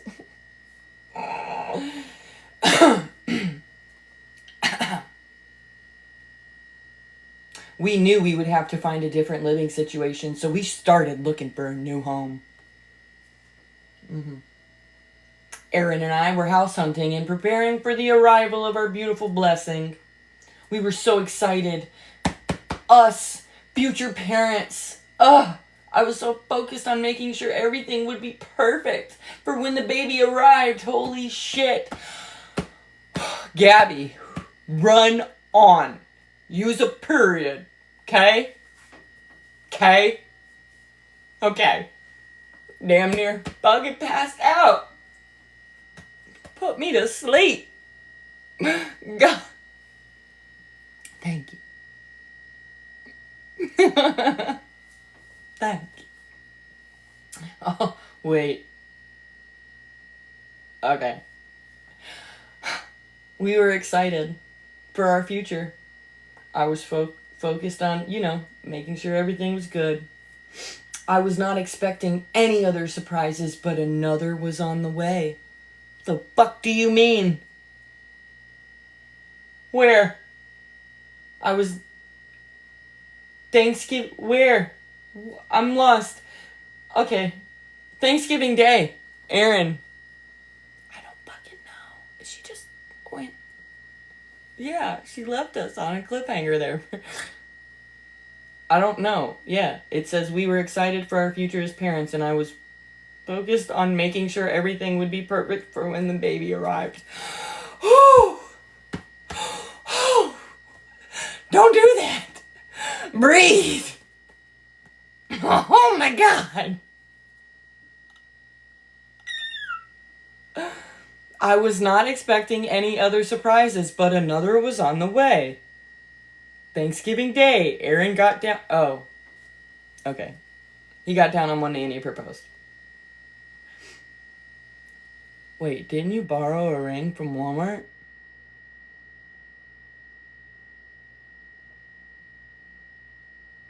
Didn't you? You stole. You have a stolen ring on your finger? Ew. That's yucky.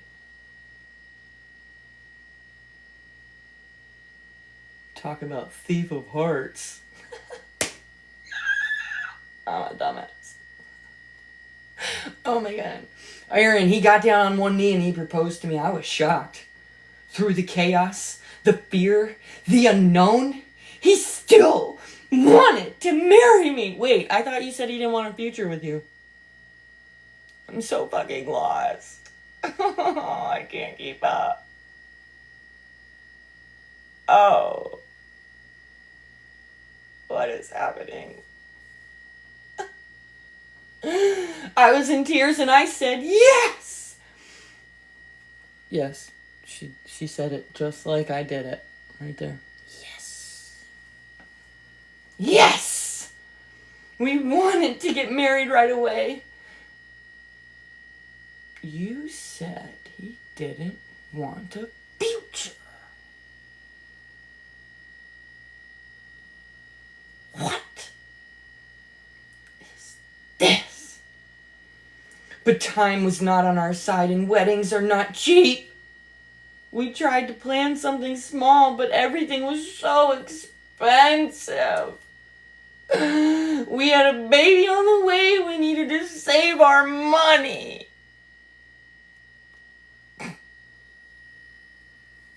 I know. When am I gonna cry, Gabby? I bet you Kindle reading my fucking audiobook is better, Gabby. You should have fucking paid me to do it. We tried to plan something small, but again, so expensive. We had a baby on the way. We just needed to save. We needed to focus on what our baby needed.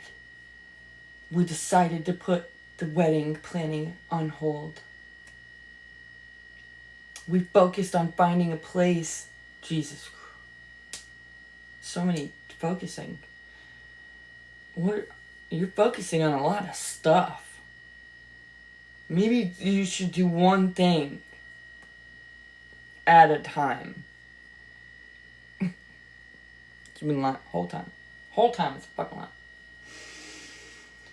Here we go. Aaron found a place and we moved in. This would be a fresh start, a new beginning, a perfect place to start a family. We didn't know what the future would hold, but we held on to hope and prepared for our baby. Chapter 8. Those 9 months of pregnancy went quick. Fast forward, fuck what happened when they moved. We don't need to know. Fuck it. It's not important. Skip 9 months ahead, okay? Skip it. Right ahead. 9 months pregnancy went quick. No, it didn't. I had a C-section scheduled for December 8th. They had to schedule a C-section because he was breech and refused to turn. Alright. Gabby, is your fucking trauma just the shit that you think is bullying? I mean, we're gonna get to that yesterday. Right. Why talk about the pregnancy? Leave all that out. That's not important. What? He was breech and he just refused to turn. Yeah, he refused. That's what it was. Cameron, all up in your belly, just was like, fuck you, I'm not turning around. No. Cut me out of here, bitch. That's what he said. He said it. All of her experience doing. Right. I'm not seeing anything that's and I'm not trying to be mean. I just honestly don't see. Where is it? I want to know. Maybe he was the little voice. I don't know. Who knows? We will never fucking know anything, really. You're gonna know it all. All of it. All of it is in my book. Where? Gabby. Where? Tell me. He was breached. He refused. That morning was anything but calm. Anything but. I didn't want to get out of bed. I pulled the comforter over my head like a child trying to hide from the day.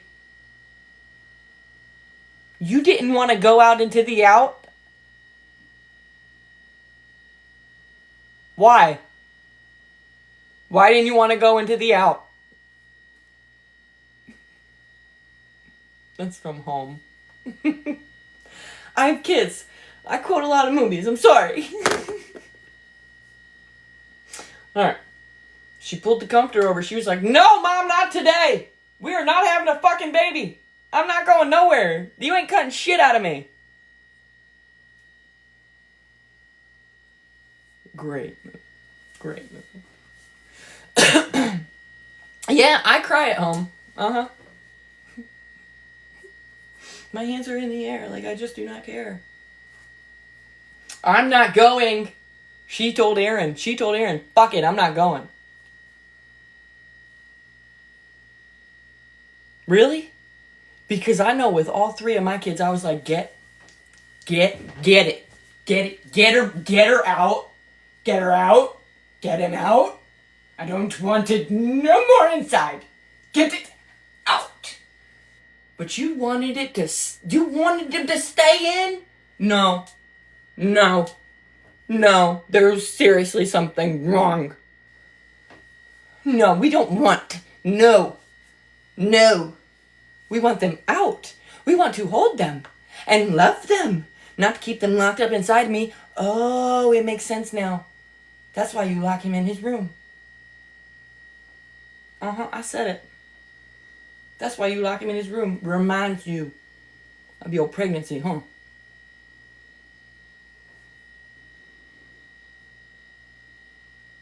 It's over here. Oh. Yeah, see, all these lies. It's so crazy. I have never, this is why I'm so intrigued by her, honestly, because this amount of delusion, this amount of lying, I have never experienced before, and I find it fascinating that someone can be so... I can't really say the words, but you get me. I find it fascinating. I should have really... Never mind. Yes, fascinating. I want to... Well, how does your brain work like that? You know what I mean? How does it do it? I want to know. Like, we had a field trip when I was in psychology class. We went to the state hospital. I promise you, those people... Gabby? Never mind. She's not going. She didn't want to have baby. Nope. She was terrified. What?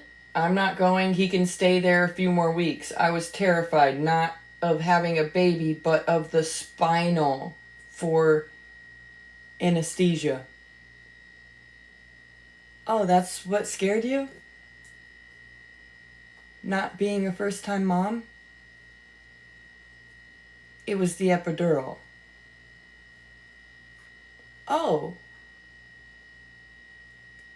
Yay.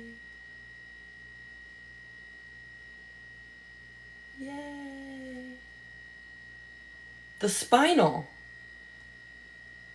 Guys? The spinal. I know I'm changing some words, but these weird sounding ones are not me changing them. Okay? It's her. It's her.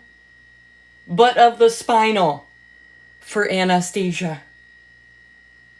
The epidural. Gabberdoodle. The epidural. Where am I? What happened? Oh my God. I had worked myself into a full-blown panic attack. That's called labor. It ain't no picnic, bitch. Okay? What you think you gonna be sitting there kumbayaing, humming, singing and shit? No. It is not comfortable. Okay? What the fuck? It took my sister and Aaron everything in them to convince me to get out of that bed and get in the car. Oh, you're still at home. Oh. Okay. Whoa. Alright. And I cried the entire way to the hospital. I was overwhelmed, scared, and my entire body was shaking. I didn't feel strong enough to do this. I felt fragile. In times like this, I feel God sends the right people to you.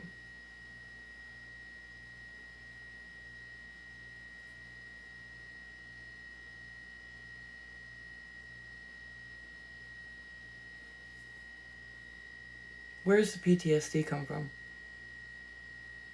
Just online?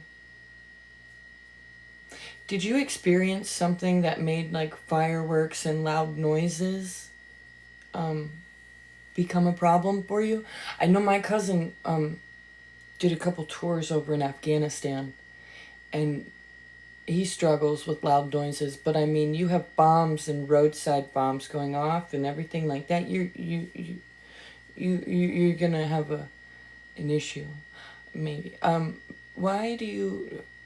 Why did loud noises make you jump? Did you read that on Google?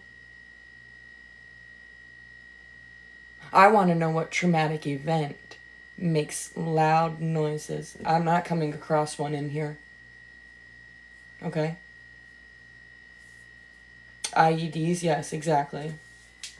My cousin struggles. And her jumping the way she does is an insult. It's a mockery. You are mocking people who have an actual fucking diagnosis off of your little symptoms you read off fucking WebMD Google. Fucking ridiculous. I still have not come across any trauma, guys. She said that a very traumatic event happened to them when they were younger and she had a kit done on her. Where is that mentioned in here? It's not. It's not. So.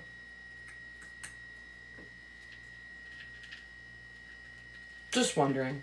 I'm not seeing, and I just don't understand what is so traumatic, what is so inspiring, what is so great about it. Anyways, he calmed me down, or they went to the hospital, we talked, and he told me about his wife and how nervous she was. This is the kind doctor that came into the room. Oh, a kind doctor walked into the room and saw the fear written all over my face. He didn't rush me. Instead, he invited me to take a walk with him. He talked about his wife and how nervous she was. He promised the spinal.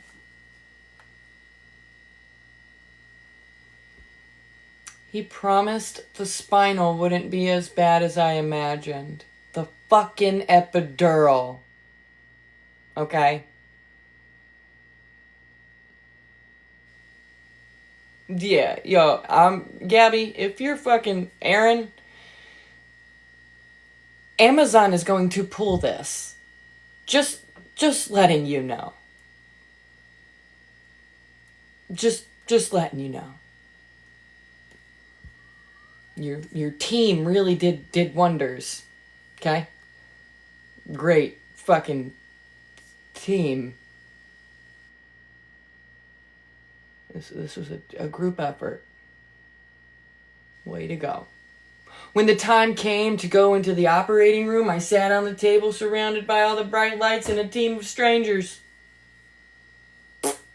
You mean doctors, nurses, hospital staff? The anesthesiologist placed the drape and administered the spinal. You are talking more about this spinal than this spinal. The epidural. You're talking more about the epidural than any fucking trauma.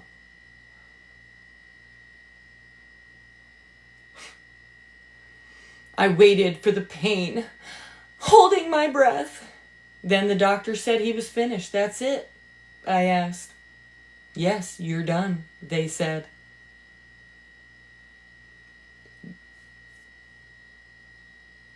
Okay.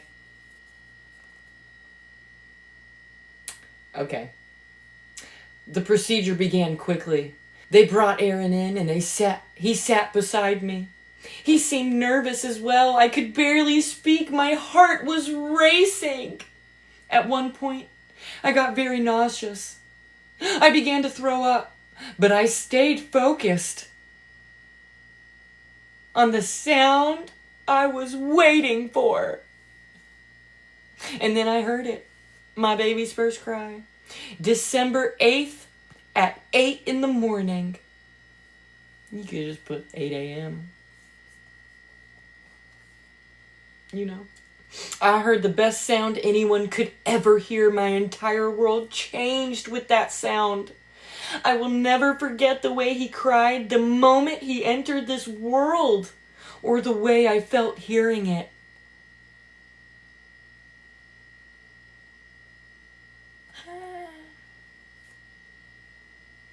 He was perfect. Aaron stood up and saw him before I could. They wrapped him up and handed him to his dad. Aaron turned around holding him, eyes wide and wet with emotion. Wow. Wow. In that moment, everything made sense. Every tear, every sleepless night. What sleepless night? You just had him.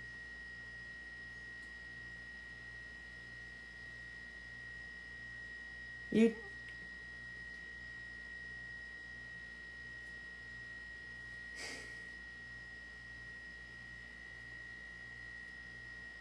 Alright, Harp. Is something wrong? Are you asking me for money?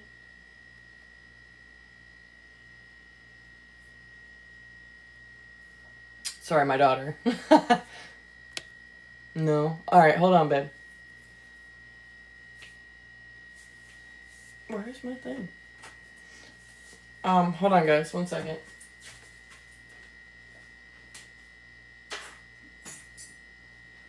I don't know where it is. Alright, Harper, hold up.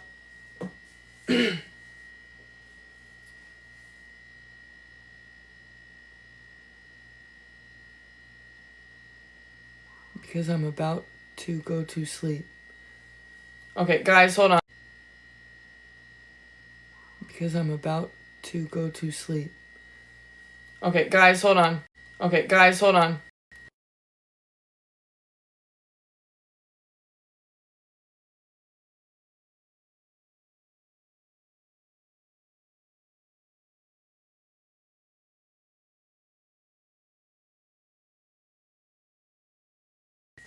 Sorry, guys. Am I frozen? I think I'm frozen.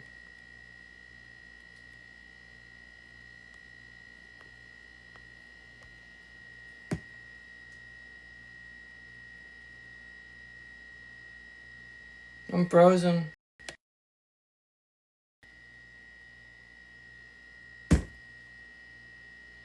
Yeah, guys, I don't know what's going on.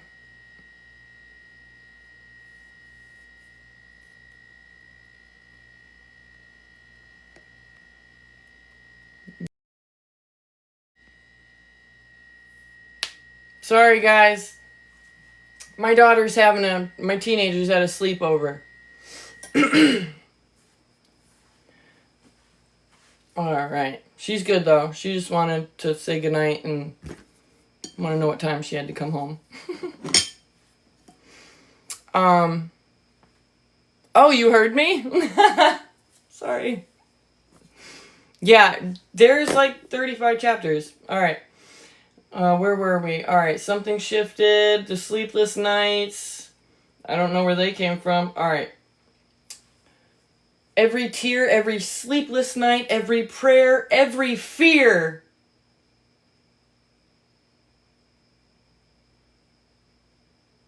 It was all just worth it. Cameron was beautiful. Cameron is beautiful. Get it right.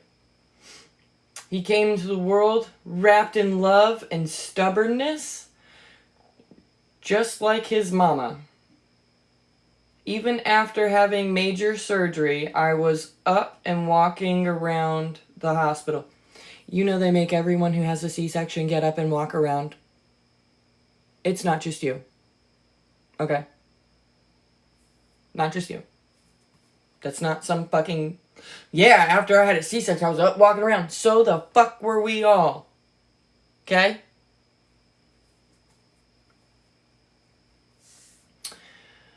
Oh, boy. The nurses kept telling me to sit down, but I couldn't. Wow, go figure. Something in me had shifted. Again, with another shift, guys. And I felt stronger than ever before. I felt like a warrior. That is what motherhood does. Yeah. It pulls something out of you that you never knew was there. Strength, courage, and a fierce love. Where is it? What you're saying here, I don't see. Here. You know? Okay. The days in the hospital went quickly, and before we knew it, it was time to take our baby home. I couldn't believe this was real. I had to keep reminding myself that this was real.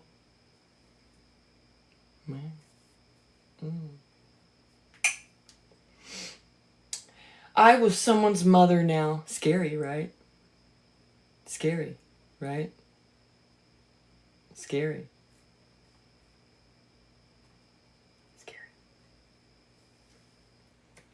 Aaron and I were taking our baby home. You said that twice in the same paragraph.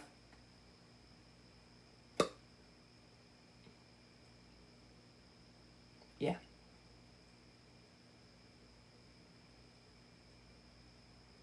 Yeah. Yeah.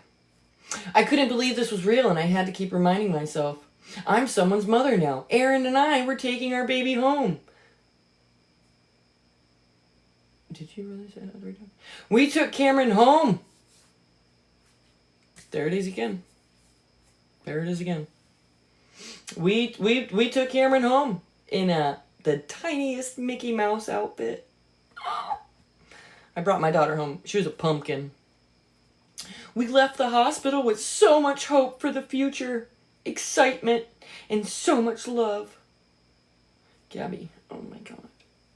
This was the beginning of a new chapter. So far, you've made that beginning of a new chapter. You're just reusing the same things, silly goose. God. You goose. You silly goose. This was the beginning of a new chapter of life. I was not just a daughter, a sister, and a fiance. I was now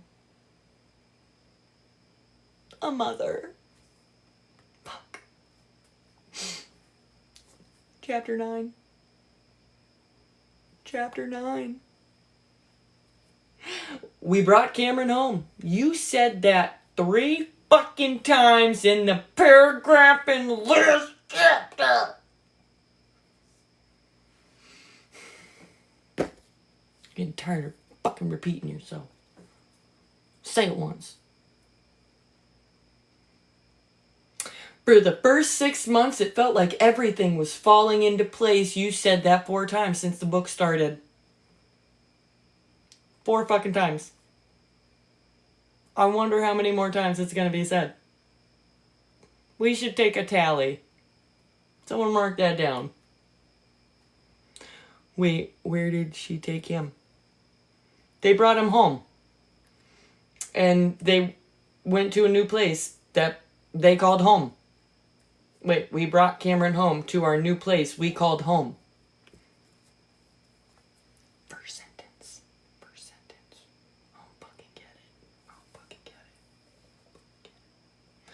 For the first 6 months, it felt like everything was falling into place. I was a brand new mom, learning the ropes. Yeah. Adjusting to sleepless nights and constant feedings. As tough as that can be, I was happy. Things were going great. Era and I were settling into parenthood. There was love, laughter, baby bottles, diaper changes, and late night cuddles. Life finally felt peaceful. Peace is fragile, though. I learned that. One night, everything fell apart again. Everything fell apart.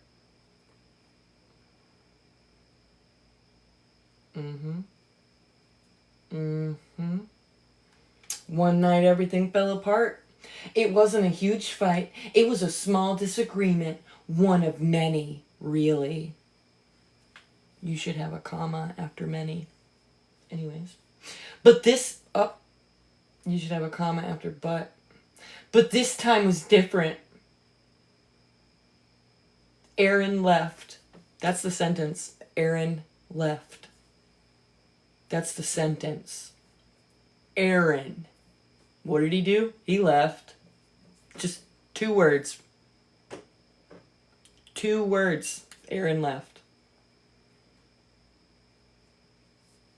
You need more than that. Okay? That's not a sentence. You failed. You failed. I want a book report.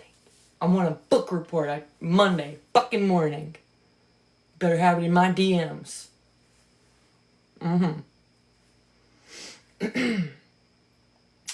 Aaron,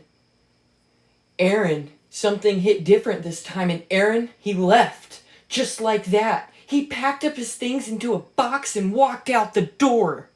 And didn't look back.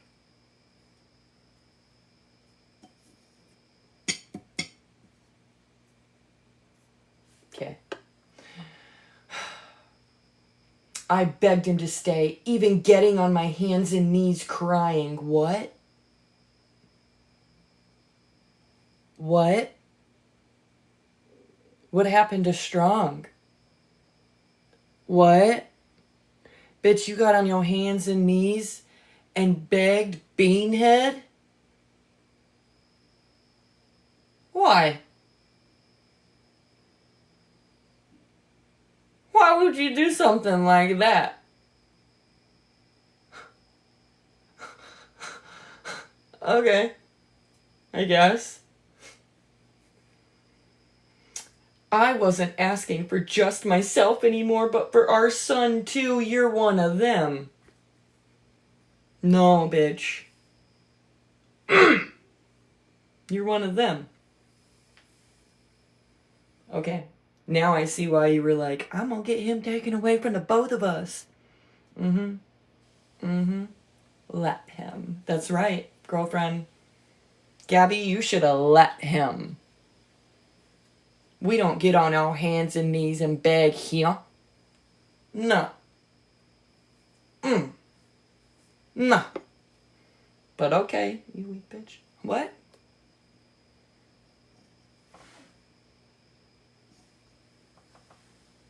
Okay. Weak bitch. What? Anyways. But for our son too, I was begging for the family I had dreamed we would be. But didn't your grandmother ever tell you that you can't always get what you want? You can try sometimes, you just might find you get what you need. Oh yeah. Right? Didn't your Grammy ever tell you? We grew up on that, you know? You get what you need. Okay, moving on. Yes. Amen. Oh, here it goes.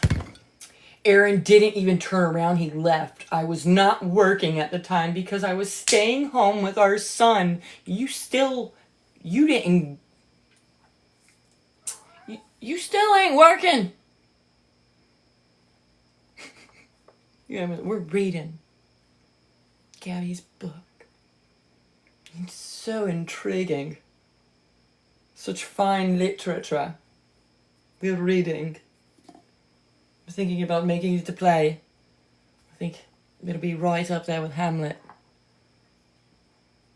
Tweaker Hamlet, maybe. Sorry. Everything was in Aaron's name. Oh, he done did you good. He did you dirty, girl. But you were still like, please, sir, may I have some more? You did that? Okay. Okay. Okay.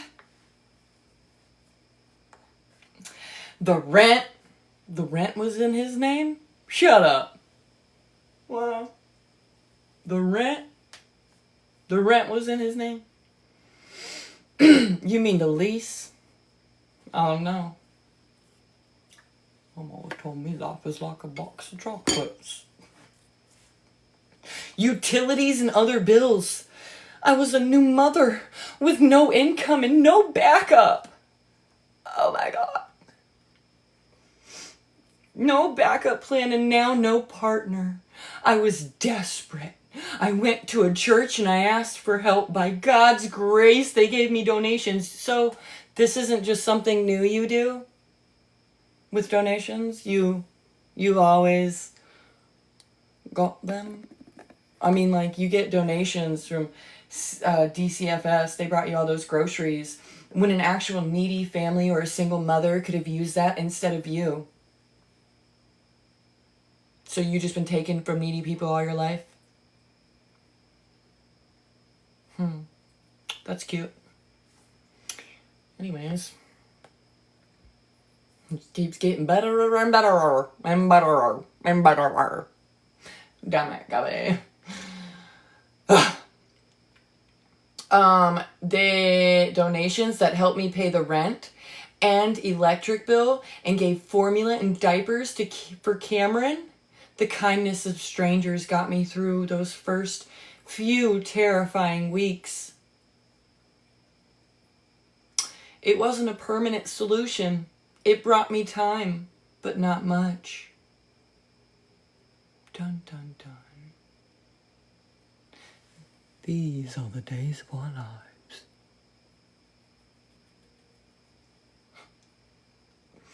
I eventually had to face a heartbreaking decision. I couldn't afford to stay. I couldn't keep everything. I still had my beloved dog and 2 cats. Those were my babies before my son. I realized in that time that being a mother sometimes means making the most painful choices, even when it breaks your heart. Whew! Yeah, you done did it to me again, child. You done did it again. Stop doing that. God.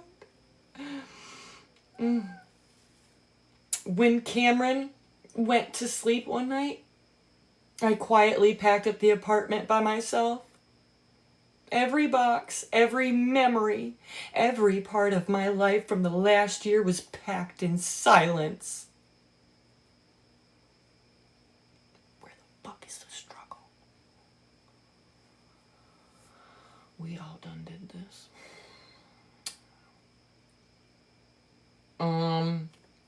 I called my biological mother and I broke down, asking her if I could come stay with her. Wow. When I arrived at my biological mother's house, I tried to settle in, but the situation was so difficult from the start. My stepfather was Hispanic. Question. Why is your stepfather the only person that you mention race, ethnicity? Why? You mentioned other people in here. You did not say they were white. Why does it matter that he is Hispanic?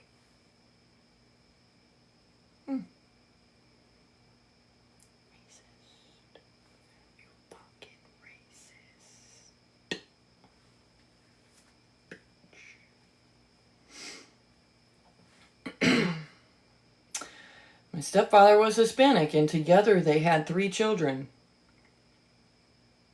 I felt like he never accepted 3 children. I felt like he never accepted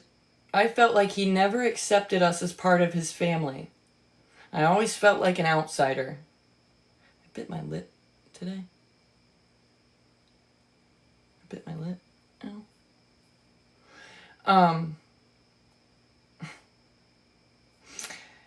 Throughout my time living there, my biological mom chose her 3 other children over me and my sister.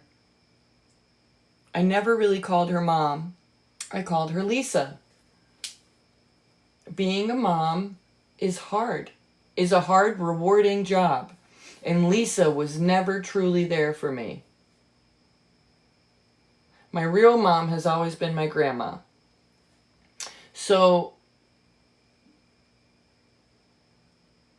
she holds a little resentment towards her siblings. No, I did not buy this. No.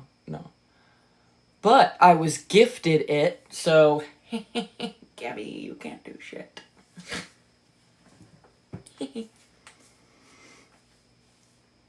Alright, like, she never let her try, but she has some resentment towards her siblings. For sure. Being that her mom raised them, but not them. Yes, this was purchased. This was 100% purchased. 100% purchased. Y'all know me. I told y'all I was gonna get it and share it. Book club.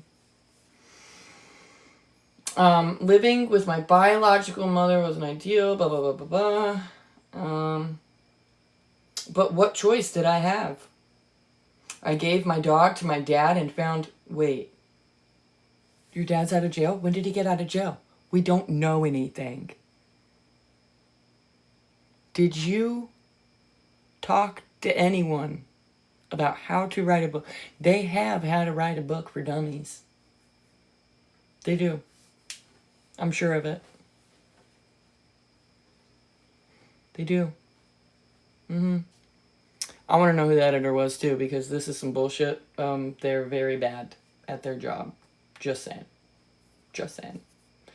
Oh, the dad is grandpa. That's right, sorry. Wait, no. I mean... Okay, she gave her dog to her dad and found loving homes for both of her cats. Without a doubt, this was the hardest thing I had ever done. That right there. Rehoming your animals was the hardest thing you have ever done?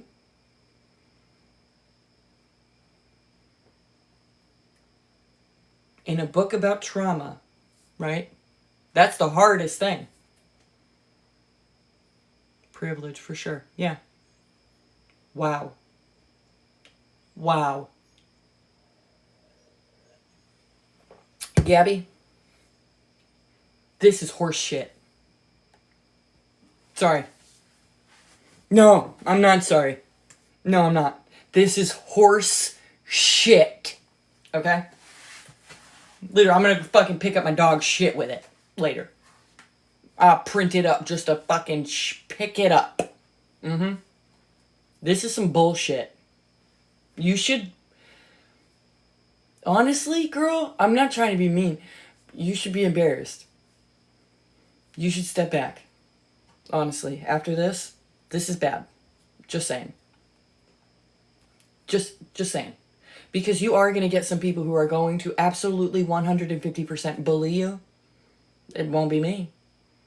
It won't be me. I am giving you constructive criticism, darling. It's allowed. Okay, so the hardest thing she ever did was give her dog and her cats away. There we go. There's the trauma.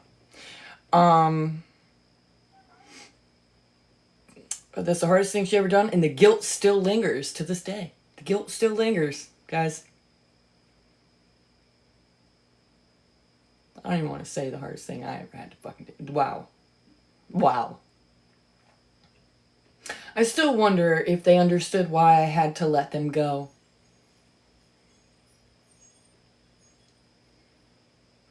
Her whole chat clearly has got the same issues as her. Sorry, her whole... Not the whole chat, because I know that everyone in there is not a supporter, but her supporters have the same fucking problems as her.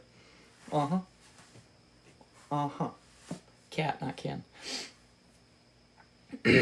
Yeah, so, is anyone else's husband crying yet? No!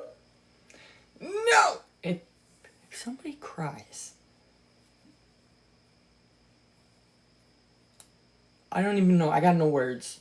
Okay. So, but she did it for Cameron. Why? He needed a roof over his head and stability. He needed a mother who would fight for him.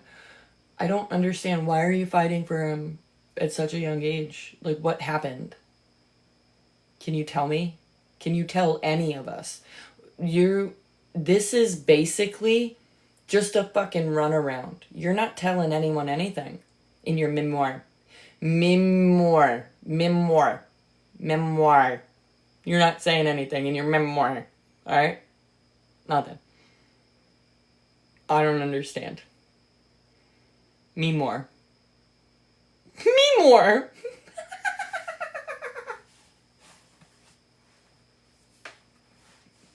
Alicia, we are all confused. Okay. Yeah, but she said alright, so she let her animals go, she rehomed them, and she did it for Cameron. Okay? He needed a roof over his head and stability. He needed a mother who would fight for him, even if it meant losing everything else. That's not usually the smartest thing, you know. You shouldn't lose things trying to... No, that ain't... No. Living there was not easy or ideal, but we made it work. I needed to survive during this time for my son. I became a fighter. And I was just getting started. Can anybody tell me? Why? What are we fighting?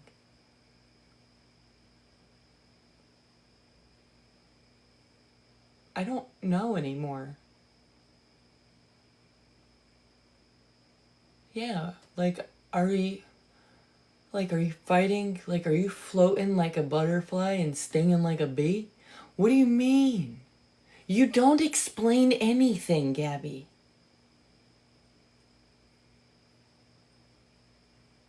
I'm gonna keep going. Fuck it. You got me pissed. I'm in rare form, honey. I'm gonna keep going. Fuck it, we're on a fucking roll.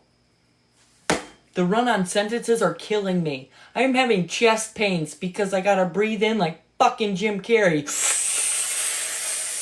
Every time I fucking see one. Chapter 10. After moving, she moved again. I got my thing.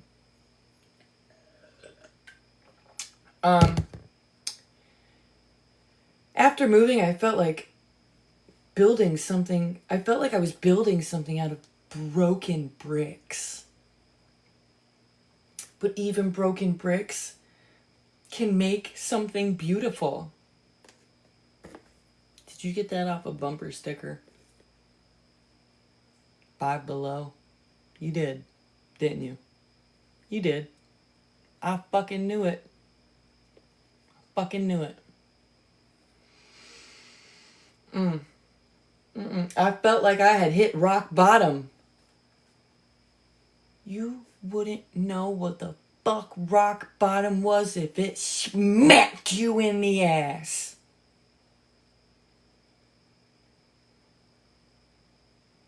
Rock bottom? Rock bottom because you had to rehome your fucking dog and cats? Listen, this is a whole lot of fuckery. This is a fucking slap in the face to anybody who's actually gone through some fucking bullshit. Anybody who's actually fucking hit rock bottom and built themselves back up. This is some fucking bullshit, Gabby. What the fuck is so inspiring about this fucking horse shit? Nothing. Book club. Still in session. We're fucking going in. Fuck you. Not you guys. I love you. I love all of you. All 661, because I know Gabby, Aaron's probably up in here. Fuck you. I love all y'all. Oprah Winfrey approved this shit. You damn right. I was tired, mentally, physically, and emotionally tired. You repeated tired twice in the same sentence. What? I'm convinced her team is not a team. Right, they're just fucking a group of people who do not like her. That's Gabby. You're being fucking pranked. You're being punked. Call out for Ashton. Call him out. You're fucking being punked. Anyways. I just brought a new life into this world, and yet it felt like mine was falling apart. Somewhere inside of me, in the quiet spaces between bottles and bedtimes.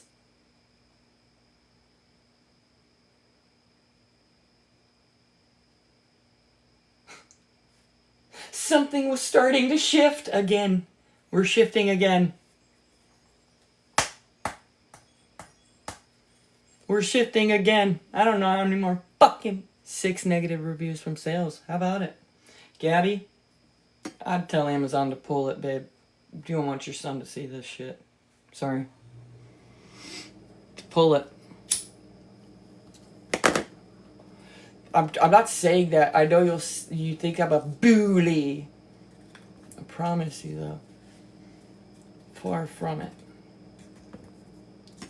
I'm a very opinionated bitch, and you don't like my opinion. Yeah, I had to fucking... Sorry, guys. It's been a minute. I need it. Okay. So it was bottles and bedtime. Something was starting to shift for the fucking 19th time in the first 10 chapters. I was no longer just doing this for me, for Aaron. Aaron's back? When the fuck did Aaron get back?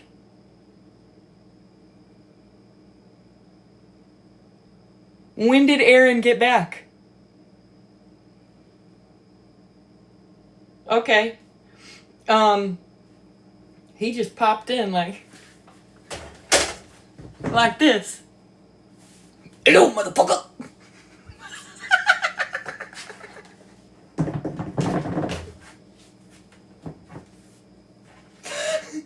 He was like, I'm back, bitch.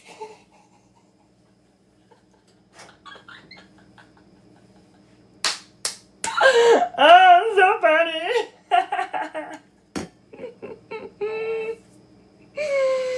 Oh, she was not doing this just for her or for Aaron. I wasn't waiting for someone to rescue me. Okay. Oh, God. I was doing this all for Cameron. This gave me the strength I didn't know I had.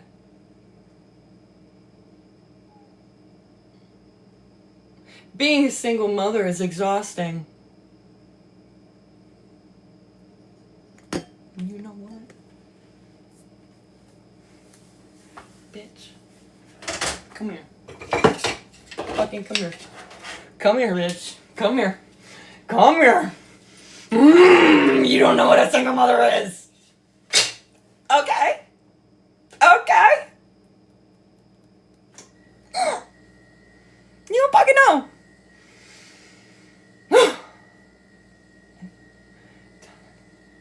You are good. You are good. Okay.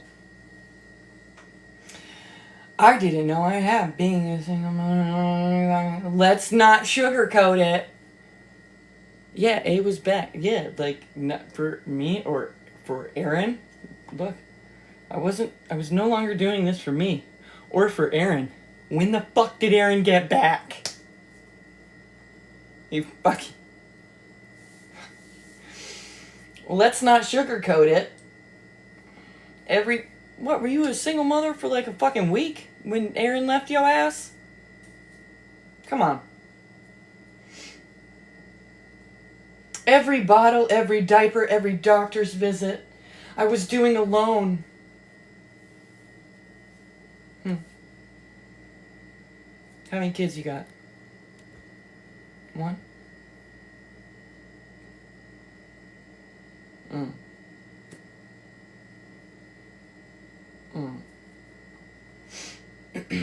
There were nights I would cry on the bathroom floor after Cameron would finally fall asleep, wondering how I would do it all. I have 3. I've done it alone too. Yeah. Yeah, I've done it alone too. Hold on. Lost it. Oh, hold on. Let me bring this shit back up. Yeah, Gabby, what have you done that is like, there is absolutely zero trauma that we have come across in this. You know, one thing that you talked about the other day and you openly said it, I'm not going to say it because I respect other people and I don't know if there is a viewer in here who has had something happen to them like that. So I'm not going to blurt it out. But you claimed that you had something very bad done to you. And it was all in the book. Where is it?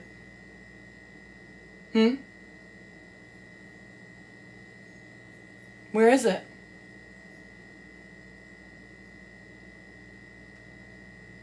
You're a fucking liar. I don't give a fuck what you call your mom up on the phone. Hey, Mom, did I get this done? Yeah, you did. She's just as much of a fucking fraud and a liar as you are. Where you think you and your sister learned? Mimi. Bobby. That's where y'all learned your shit from. So, you're fucking awful. You are fucking awful. Oh, this is in the book. This is in the book. This is in the book. Where is it? Because we're already into Cameron's birth, and there is nothing fucking traumatic. Nothing. Nothing at all. So, sorry guys, I'm putting my fucking passcode, come on. There's nothing traumatic. You lied to your supporters. You lied to all the viewers that you have. You're a fucking liar. That's all you'll ever be. You clearly cannot take accountability and responsibility. You can't be honest. Honest. I don't get it. I don't get it.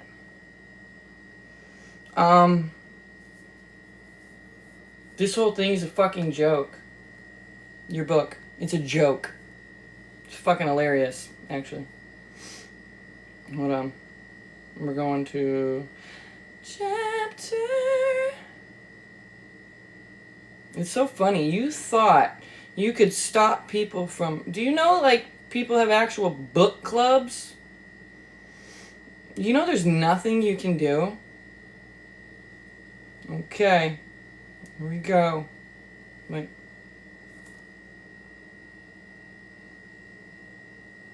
I keep scrolling past it. Hold on.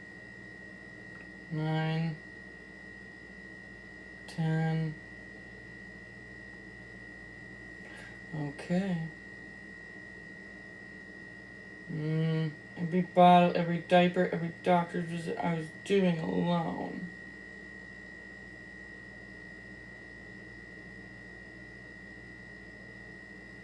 Okay. There were nights I would cry on the bathroom floor after Cameron would finally fall asleep, wondering how I would do it all over again the next day. But every morning I got up. Every morning. She said every morning twice. I showed up. That's what strength really looks like. There are so many errors in this. That alone will have Amazon remove it. At first, I was scared to even imagine my life outside motherhood, but slowly I started to remember the pieces of me I have buried beneath the trauma. What fucking trauma? Gabby, you make no fucking sense. You have spoken of zero trauma. Zero. Nothing. Where is the trauma, dear? You said people would know you after this. This book is just shit you've spewed on fucking TikTok Live. You know that, right? Raw and unedited. So are your fucking lives. Okay? That's why we share them. Yeah. That's why we have our commentary and our thoughts and opinions. Yeah. Yeah. I remember I had dreams, not just for Cameron, but for myself. I started doing small things to bring those pieces of me back. I wrote in journals. I sang in the car. I picked up books that inspired me. What one? Name one. Don't say the Bible. Name one book you have read. I don't believe you've ever read. Cat in a Hat, maybe. One fish, two fish, three fish, fucking blue fish, whatever the fuck that is. Yeah, that's about it. Okay. I picked up books that inspired me. I talked to God more. I did not have money or stability, but I had hope. That was something no man, no eviction, no broken promise could ever take from me. Papa, go on.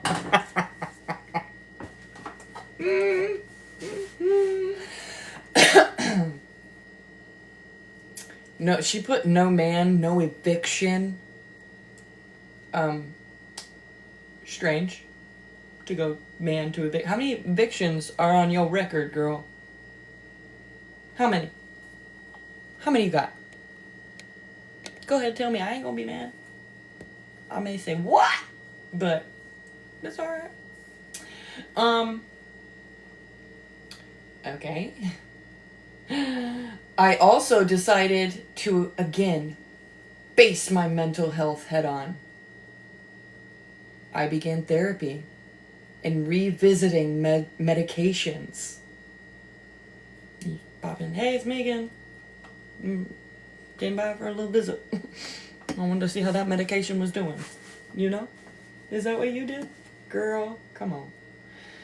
Oh, I made time for myself even 10 minutes a day to ask myself what I needed today. Why do you keep repeating the same words in the same sentences? Not just as a mom, not just as a daughter, but as me.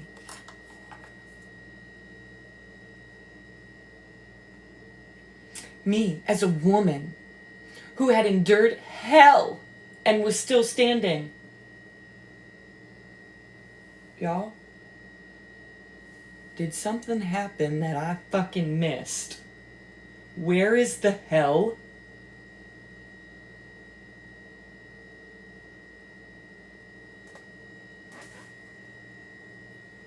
Is it here?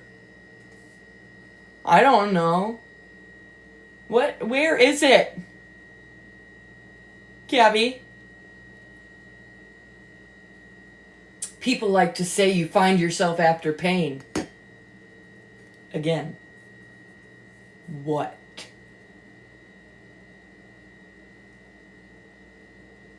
What? Okay.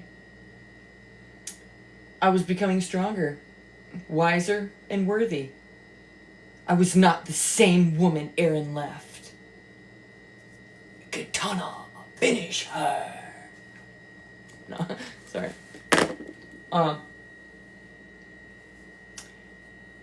Most importantly, I started thinking about what kind of future, piece of hair, what kind of future I wanted. Yeah, that's it. I wanted to live, man. And I wanted to thrive, man. I may not have the perfect white picket.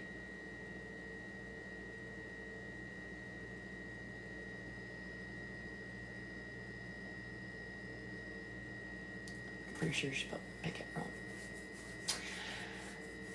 wrong.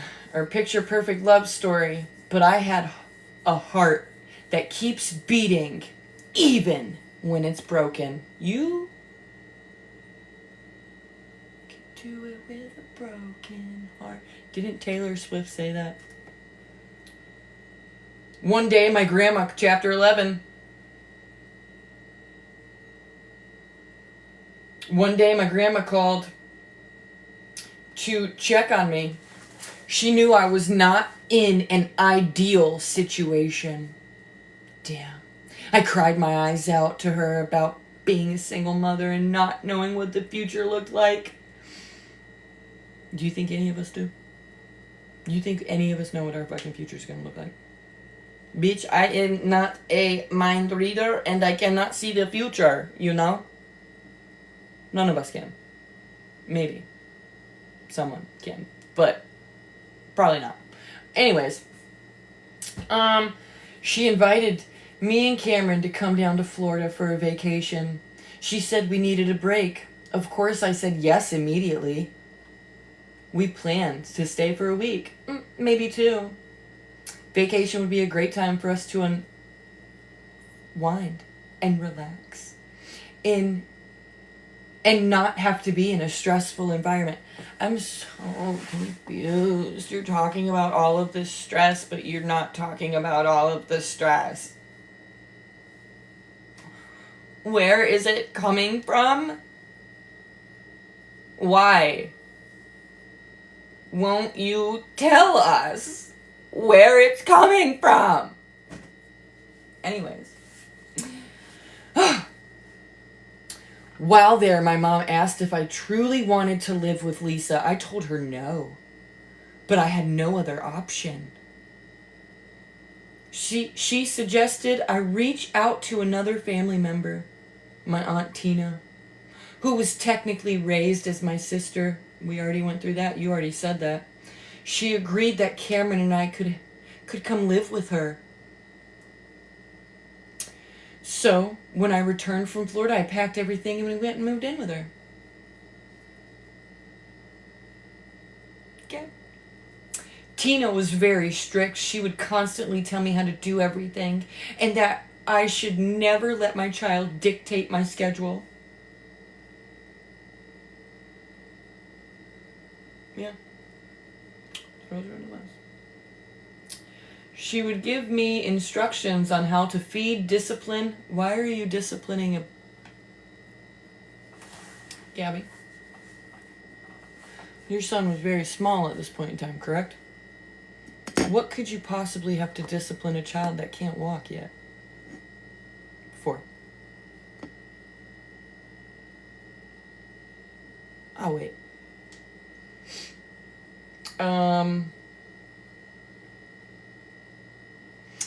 And care for Cameron, basically telling me everything I did was wrong. I would tell her I am his mother. I get to decide what goes and what doesn't. Oh.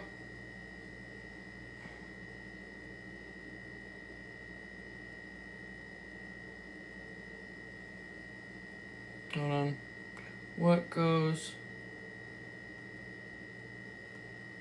and what doesn't. Tina did not like my attitude. Yeah, there's no mold so far. Tina did not like my attitude and said it would be best if we moved out. So again, I packed up Cameron and I moved into a hotel.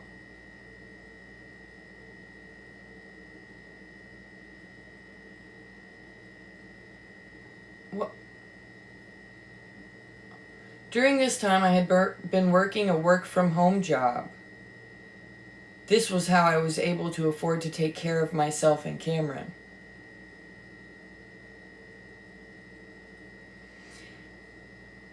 But I made it, working in a hotel and taking care of Cameron was difficult, but I made it happen. Aaron got back in touch with me around this time and was staying at the hotel with us occasionally.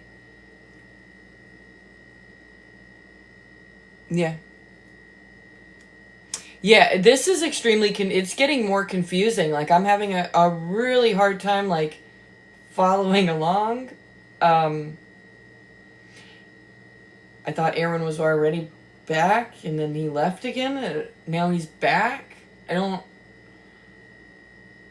really understand.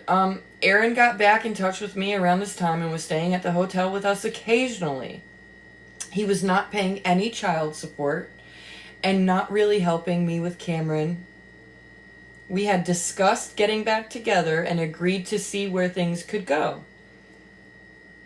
Living in a hotel was expensive and staying there was not going to be sustainable for long on one income. These run-on sentences are unbelievable. My sister, my other sister / aunt,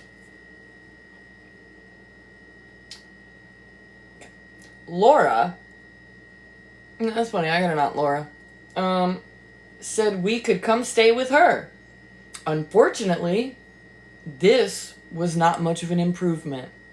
Okay, so you lived with alright.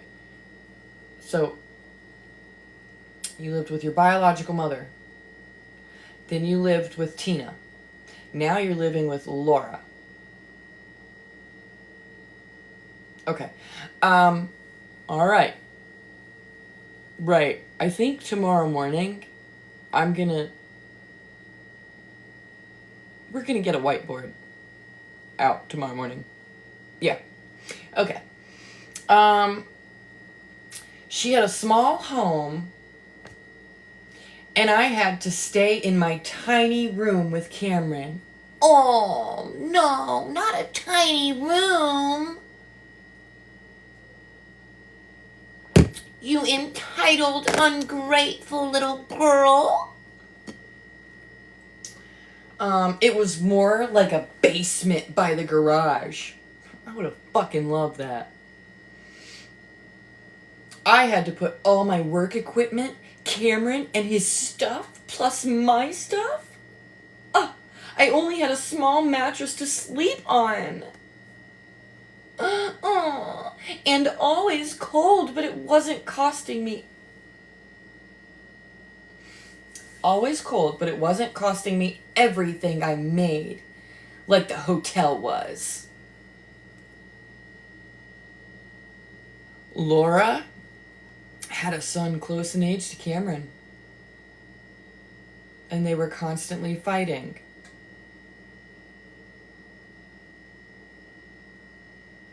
Yeah. Constantly fighting. How old?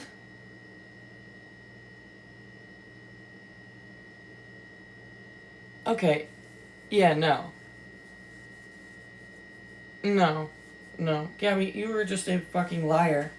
I don't know why you do this. God. The tension grew so bad that Laura told me it was not going to work out. This was when my mom suggested... This was when my mom suggesting we move to Florida and live with her.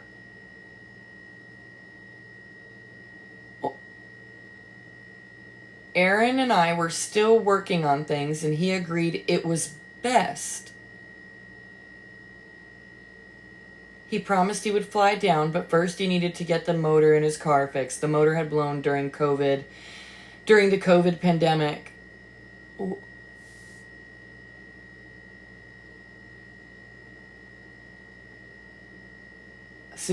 Yeah. Yep. And the parts were taking forever to arrive. I was nervous about leaving the state, but Aaron kept reassuring me he would be down there soon. Wait. Yeah, this is the book. Yeah. Okay, so no mold gate, guys. Chapter 12. I packed up all of our belongings and boarded a plane to Fort Myers, Florida.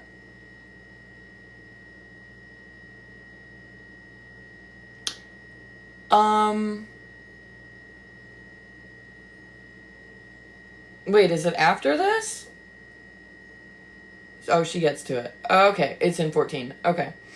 I felt some sense of relief knowing it would be stability for Cameron. But I was also nervous about Aaron. Every day I would text him and ask when he would be coming, and every time he would reply with, "Not right now, the car isn't fixed yet." Meanwhile, I was settling in. I was able to transfer my job to Florida and continue to work from home. My mom was not young anymore and had already finished raising her kids. It was hard for her to manage everything. Gabby, this is fucking everywhere. Oh my God. You didn't, a real editor did not do this, dear.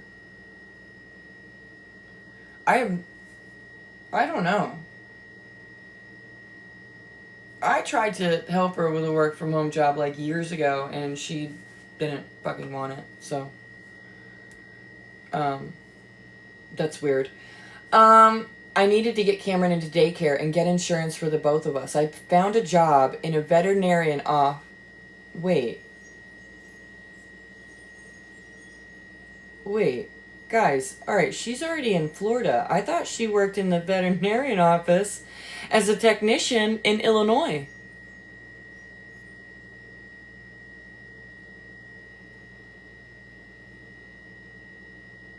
Right? Right. Well, 8 years. Bullshit. Yeah, she said, oh, she goes back to Illinois. She didn't mention that. She's apparently still in Fort Myers here. So, okay. Transfer my job to Florida and continue to work from home. So, apparently she's still in Florida. My mom said my work from home job was too much, and I should find a different job. Gabby, yeah, you really... Things seemed to be looking up. Then problems at the daycare began, and Cameron began biting and acting out. I was having to leave work to get him all the time, and eventually lost my job.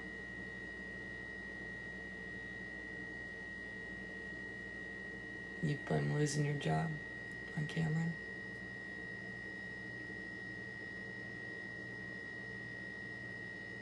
Okay. I ended up finding a woman to watch Cameron and found a new job.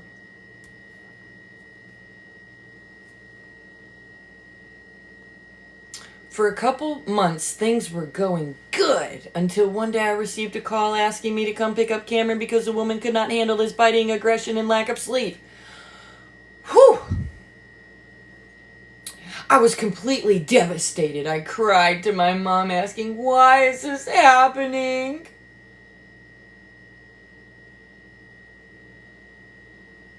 And what am I doing wrong? She suggested I take him to his pediatrician to see what's going on.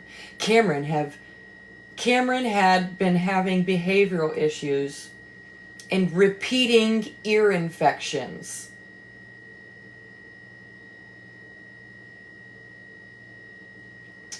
Okay. That's it. He suggested surgery to place tubes in his ears. To make matters worse, Aaron still had not been helping me. Oh.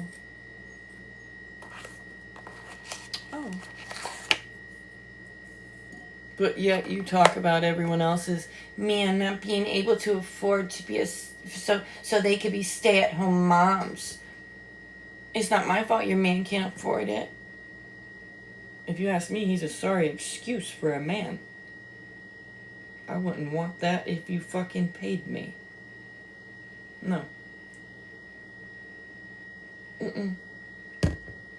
Nope. Alright. Okay, so he was really aggressive at school. She cried. Why is this happening? To make matters worse, Aaron's not helping. Deadbeat. He had a girlfriend. I broke. One sentence right there. I broke. That's all. I explained to him that Cameron was needing surgery, and I would really like him to attend. He agreed to be there. We scheduled the surgery for August 9th. I picked him up from the airport, and I asked Cam, "Are you excited to see Daddy?" But Cameron didn't recognize him. He was like a stranger to him. "Cameron, it's Daddy." But Cameron just looked confused. I cried the whole drive back to my mom's because I was so upset. Yeah, I had tubes in my ears when I was younger. It's common. Yeah, there's no time frame here, guys. This is fucking all meshed together. All meshed together. And my daughter, or my ex-husband's, one of his daughters, she had tubes in her ears, and yeah, it's like a very common thing. Okay, so Cameron didn't know who he was. Aaron was like, "Hey, it's me, Daddy." And Cameron was like, "Huh?"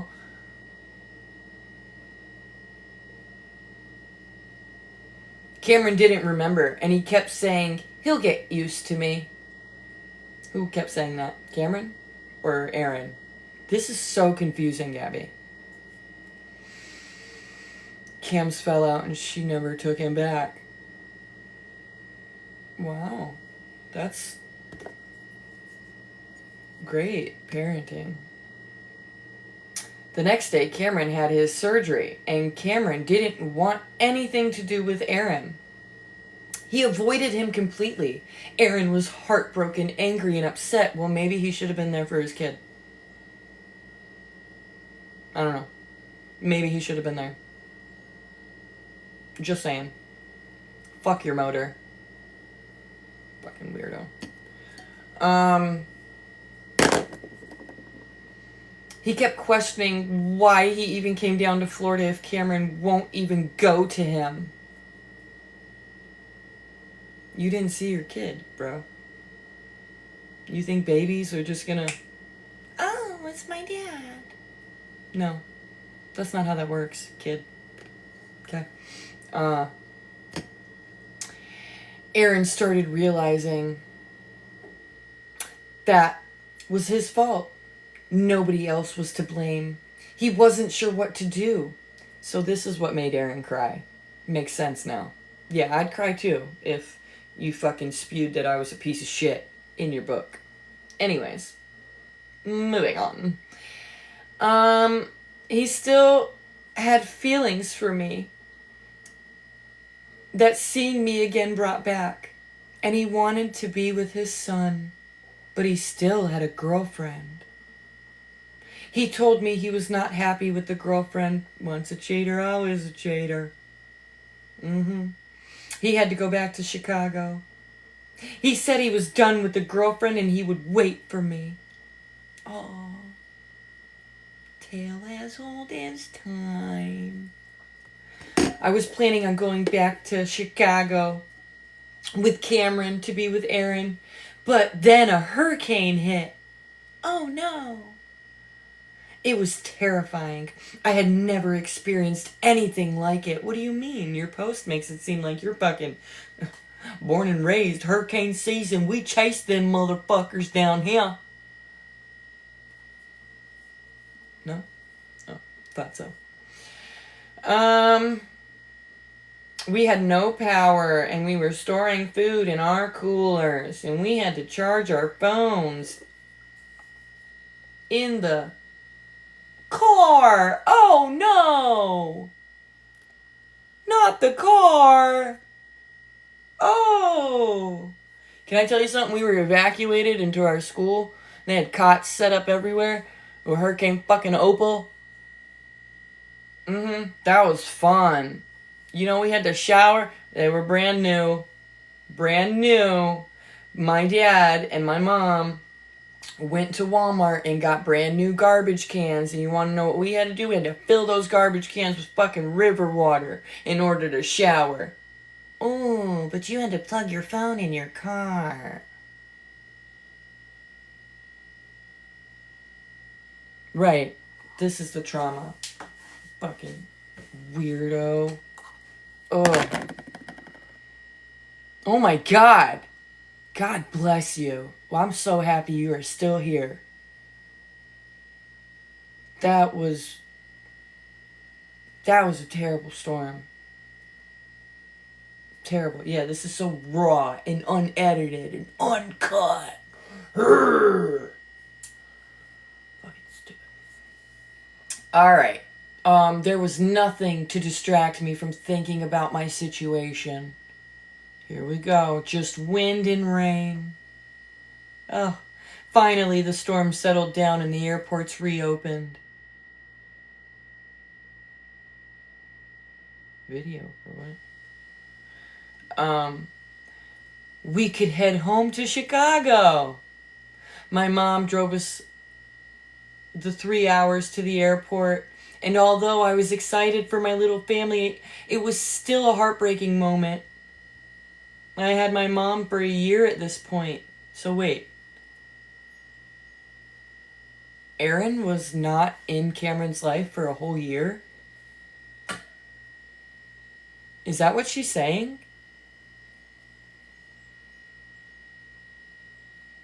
Yeah. Oh, wow. Damn, Erin. Wow. Okay. Her team did her dirty, for sure. Uh-huh. She's gonna think we all just hating. But seriously, Gabby. Your team is not your team. This is bad. Did you read it? Probably not. I don't think you've read a book. I'm sorry. So she's been with her mom for a year. Cameron loved my mom and we were happy, but it was time to move on. Again, moving on to a whole new world. Right here. Okay. It was not my mom's responsibility anymore. What do you mean? Cameron loved my mom and we were happy there, but it was time to move on. It was not my mom's responsibility anymore.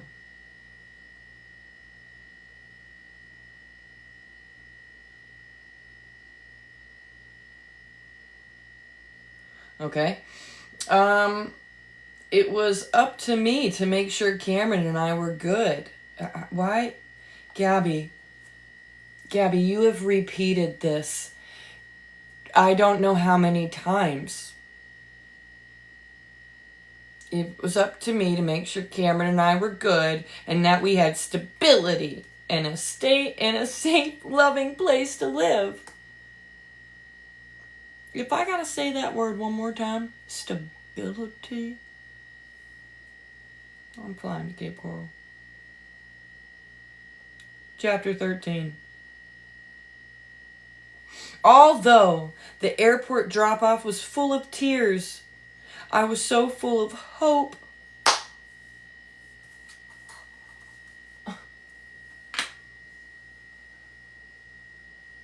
Pick up a fucking dictionary, a thesaurus, something. Do you know what a thesaurus is? Probably not. Never mind. Oh my God. I feel... She had a lot of hope, y'all, in this book. A whole lot of hope. Whole lot of hope.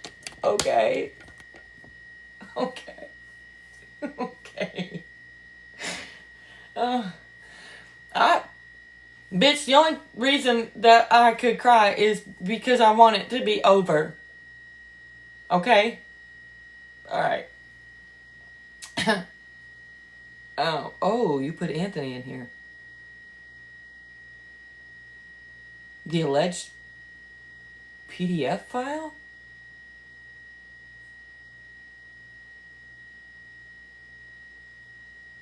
You put an alleged PDF file in your book?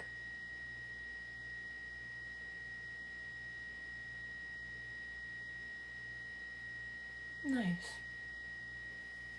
Okay. Alrighty then. Alright. Excitement. Cameron was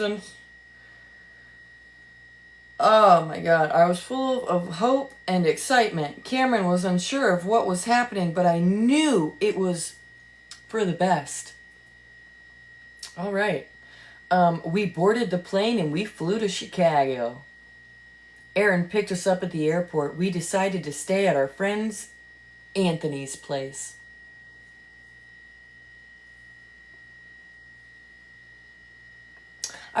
Maybe I would have left him out of it.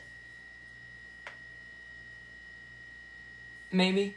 I don't know. I probably would have left him out. Okay? I wonder.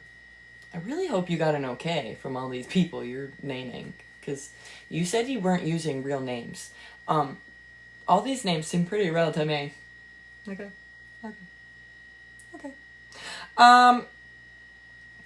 But it was not a good environment for us. Anthony's was not a good environment. Okay. My anxiety was getting bad, and I had many attacks. We decided we needed to find a different place to go. This poor kid. He ain't even walking, and he's fucking... Wow. Wow. My sister said we could come live with her. So we again packed up and moved into her place. I felt like things were going to be good. Here we go. That shift is coming. Anthony lives with his mom. Yeah, I moved 6 times so far. Yeah. I felt like things were going to be good living there, but then after about a month, she decided she didn't want us there anymore and kicked us out at midnight one night.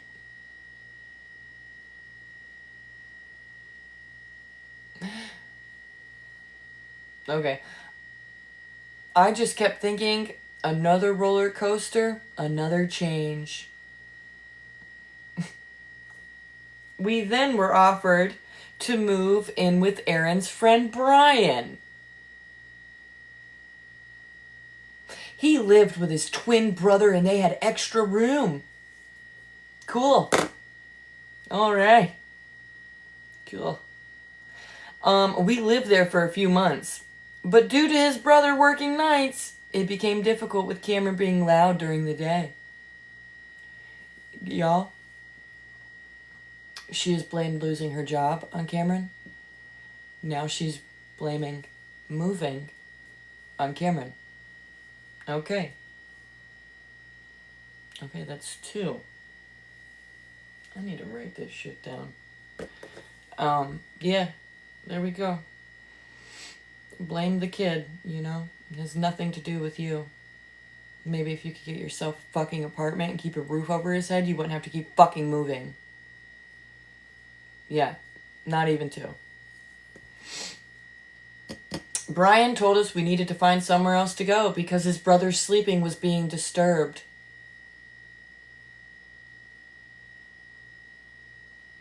Oh. I'm sorry. Y'all got some shitty friends. Okay? I would never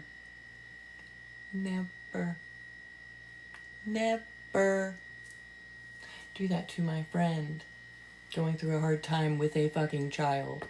Never. Sorry. Nope. I care too much.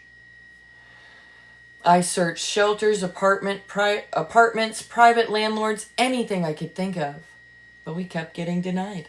Well, honey, you moved around fucking 8 times so far, okay? Don't have a fucking job? How the fuck do you expect to get approved? We looked at countless places, but nothing was going to work out. We ended up moving back into a hotel. We stayed there for several months trying to figure out what to do next. Living in a hotel was cramped, noisy, and not a place I wanted for Cameron. The instability was wearing on me. I was getting desperate to find a permanent place where Cameron and I could feel safe and settled. I kept facing rejection after rejection and felt so hopeless. I thought you were holding on to hope the whole time. Okay. But I knew giving up was not an option. Guys, this is fucking... I'm on the edge. Cameron needed me to stay strong. I had gone back to working from home.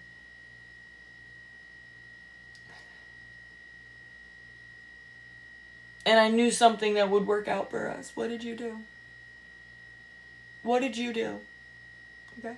After months of searching and plenty of rejections, we finally got approved for an apartment. And it was the very same complex that we had an apartment in when we first brought Cameron home from the hospital.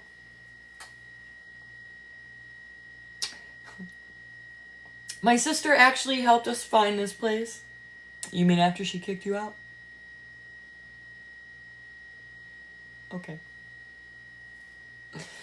The landlord was not requiring a credit or background check and said, here, it's yours. It was 1 bedroom, 1 bath apartment. It was small, but it was a place Cameron could call home.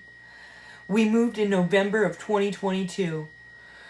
We got to spend Christmas in a home that was ours, not yours. You were renting.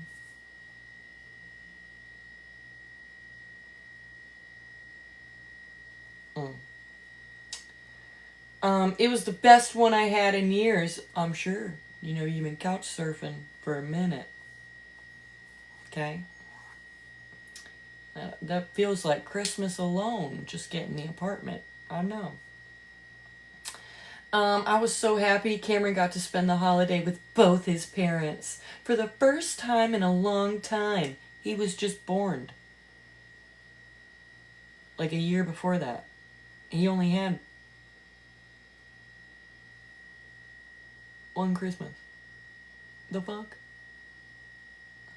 Aaron, right. I'm so fucking confused here. Aaron's been in and out. I guess he's there now. I don't really know. This isn't making sense to me. Chapter 14.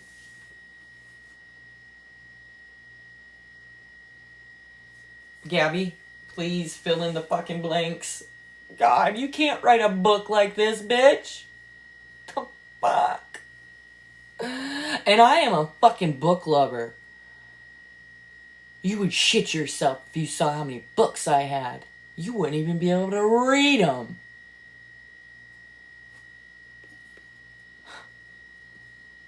Right. True. I know. I'm so sorry. Alright. For months I had been noticing Cameron's behaviors.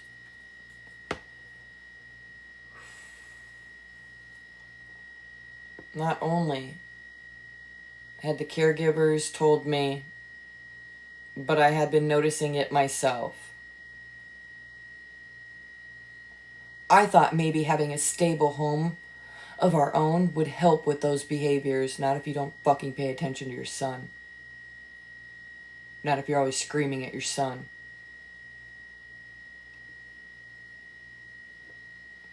Maybe you should have raised Cameron on love. I don't know. What do I know?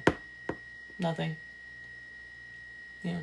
Maybe you should have raised him on love. That's just my opinion. He was biting, hitting, yelling, and getting super frustrated with the smallest things. I wonder where he got that from.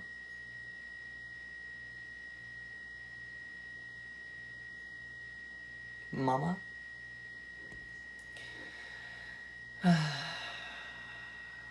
Aaron and I had no idea why he was acting this way. I reached out to early interventions to have professionals come assess him. You know, there's a video from your live one day where you're talking about how many people had to come into your home to assess your son.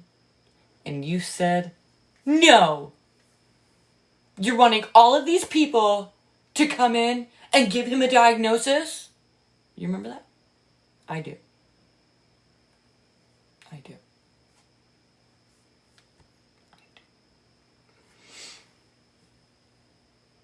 Oh, I love you guys. Thanks for hanging. I love our conversations and our laughs and everything.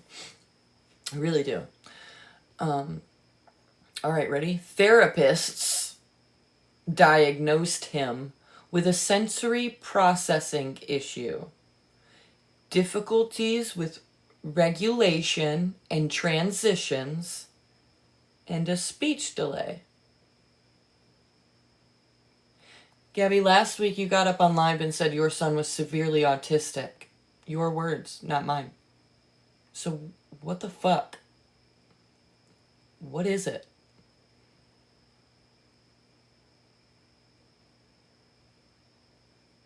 Your claim.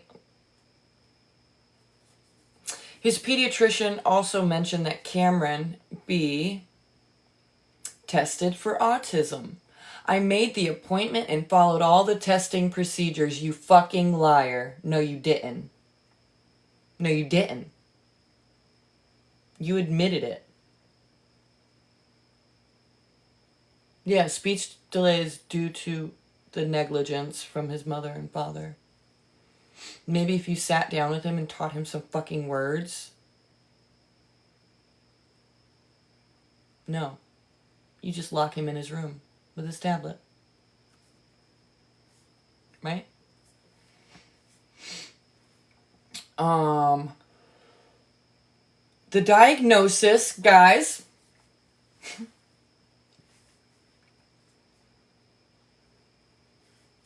The diagnosis came back.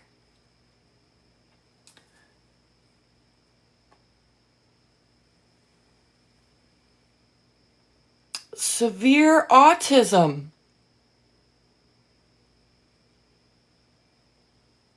Right up top there. Severe autism.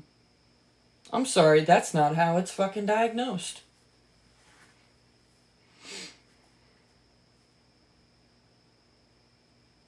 You know what, Gabby? I pray your son don't see this one day. I pray your son don't see this one day. This is not how autism is diagnosed, okay? Not severe, okay? That's not what you say. Like, that's not what doctors tell you. Yep, he's severely autistic. No, that's not what they do, okay? You're a fucking liar. I was shocked, and I broke down in tears. I wondered if I had done something wrong. Yes, you did. Yes, you did. And if nobody's told you, I'm telling you. Yes, you fucking did. You could say, I think I'm perfect. I'm a perfect... She thinks she's a perfect parent. I'm not. I'm not. But, yeah. It is definitely something you did.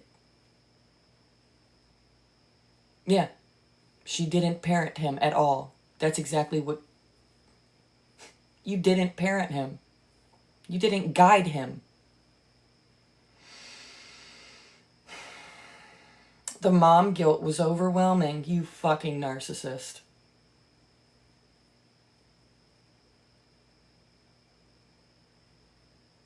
We began the therapies to help with the biting and aggression. I wonder where you learned the biting from. You took a chunk out of Aaron, right? Huh. Weird. Weird. Weird. Right. What therapy? You took a chunk out of Aaron. I wonder if, hear me out. Hear me out. Did your son Cameron see you take a chunk out of Daddy one day? Maybe. Who knows? We don't know. We don't know. We don't know. We don't know. Still in pull-ups, that's right. Oh, she uses his, she says that's because of his autism. Yeah. Yeah. Yeah. Yeah. Yeah. I don't understand how she has supporters. I don't understand why people are writing so hard for her when she's doing stuff like this. This is horse shit. I'm gonna keep saying it. Horse shit, Gabby. Ain't shit you can do about it. Why? Because this is purchased. And refunded. Why? Because this is terribly written. So, whoever bought it definitely got a refund. You thought you got people. You didn't. Alrighty, here we go. Oh. His nonverbal behavior worsened. Nonverbal is not a fucking behavior. Nonverbal is not a fucking behavior. Oh, no, I didn't buy this, but the person who did, most definitely after it was read, asked for a refund. So, this is bullshit. This is not a book. I wouldn't either. Yeah, no, definitely not. Nerp. Never been, right, he has never been nonverbal. So this bullshit is so irritating to me. This is aggravating as fuck. I cannot stand when people lie about, I can't stand a liar to begin with, but medical diagnoses, you lie about that shit and it sends me over the fucking edge. I knew I could not be angry at him. Wait, his nonverbal behavior worsened. Sometimes he bit so hard that it would break skin. That is... What?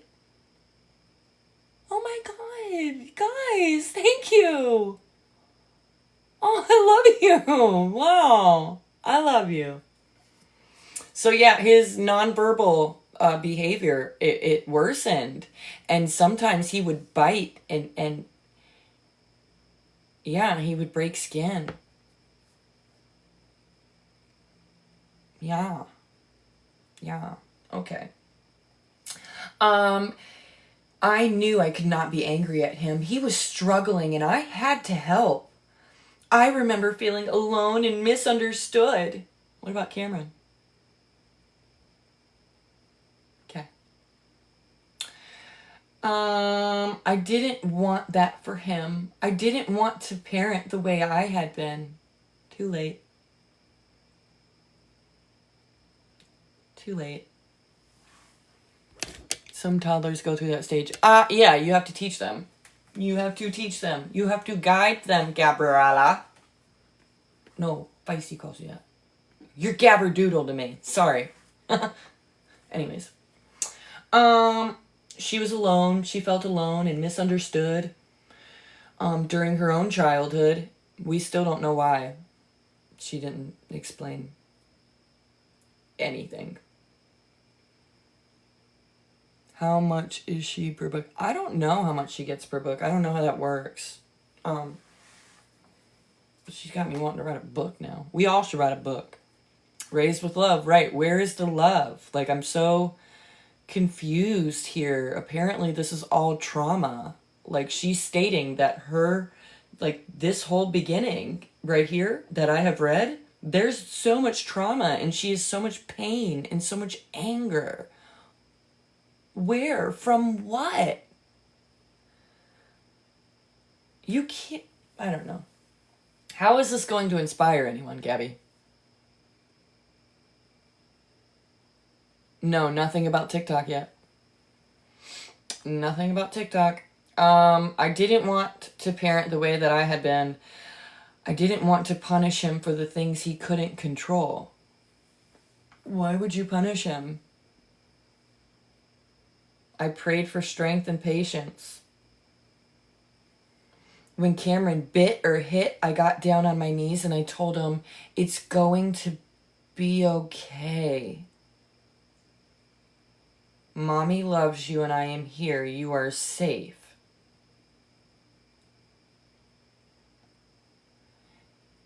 Maybe take him to therapy, Gabby. You are clearly not a fucking therapist. Anyways, I chose to parent with love and understanding instead of punishment. Is that why he was locked in his room banging on his door because his tablet died? Is that love? You know, you said he shit all over his room. Was he locked in there then too? I'd shit all over the place if I was locked in my room and I had to shit too. Hmm. Hmm. Hmm. Living with Cameron's diagnosis was a new reality I had to face every single day. Yeah? Wow. The challenges were overwhelming, but I knew I couldn't let fear take over. Some days were hard. The biting, the screaming. It was endless frustration for him. I wonder why. He was growing up in chaos, Gabby. Chaos. Pretty sure I have you're still in Illinois. I have a video posted on my page, and it is dark. The TV's on. Cameron is being a child, and you are yelling at him. You're yelling at him.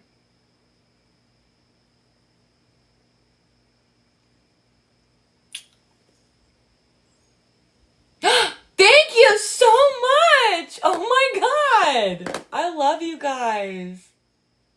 Yes, the scary clown? Like, come on, Gab. Come on. I know you guys are amazing. Oh my god. I love you so much. So he's biting. He's frustration for him. I learned to take things one moment at a time.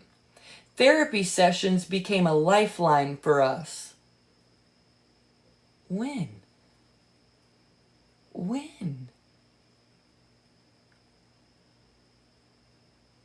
This is...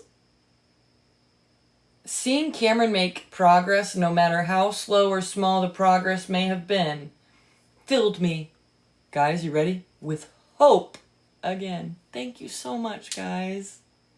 Thank you. I also started seeking support for myself. I thought you already did that before. Like, you did that before. Thank you. Oh my god. Guys, thank you so much. Never did she. Yeah, never. Nope.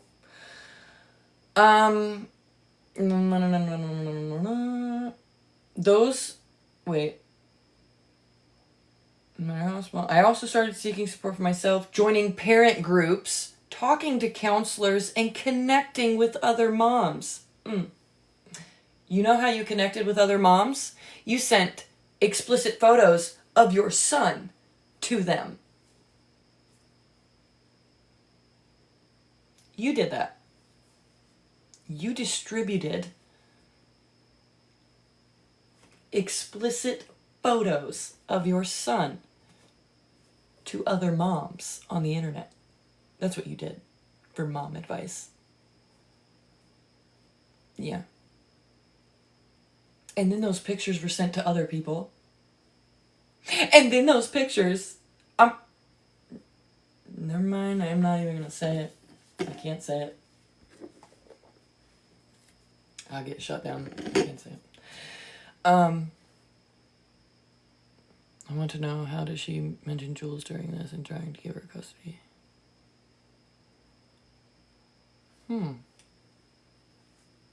Huh.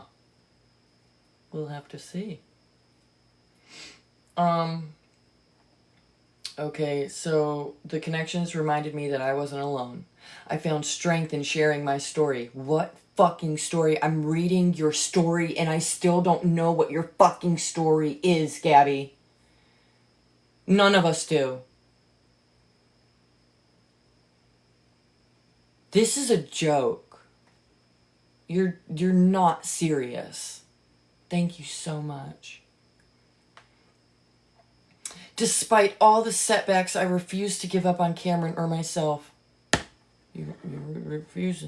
Each day was a battle. Gabby, you're just repeating the same shit over and over in different words. Over and over again.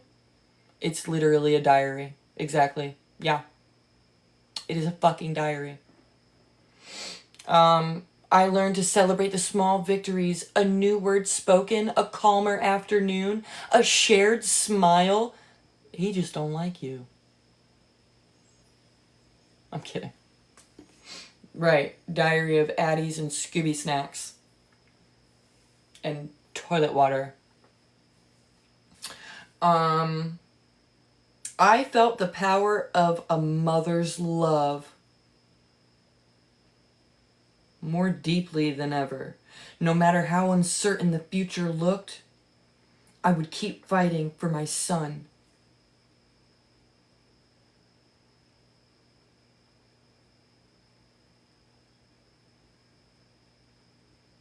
Okay.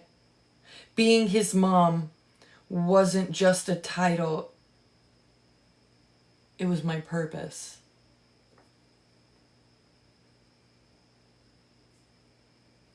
Yeah, she's just literally repeating herself over and over again. There is no trauma in the first fucking 13 chapters, 14 chapters. There's no trauma. There's no trauma.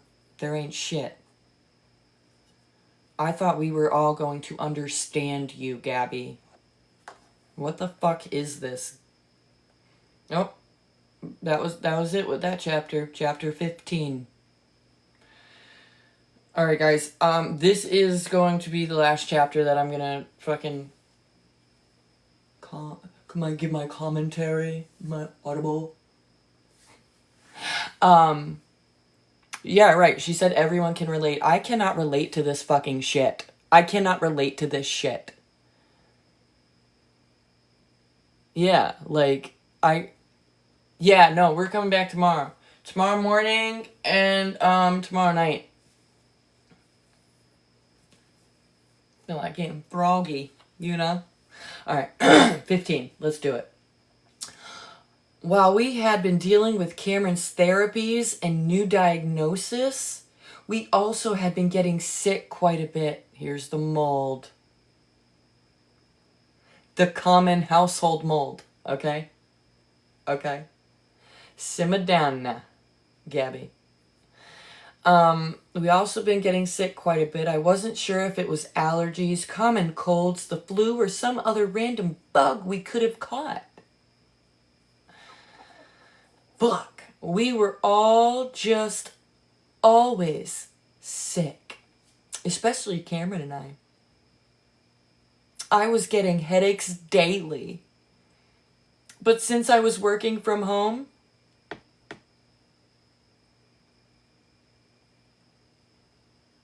no.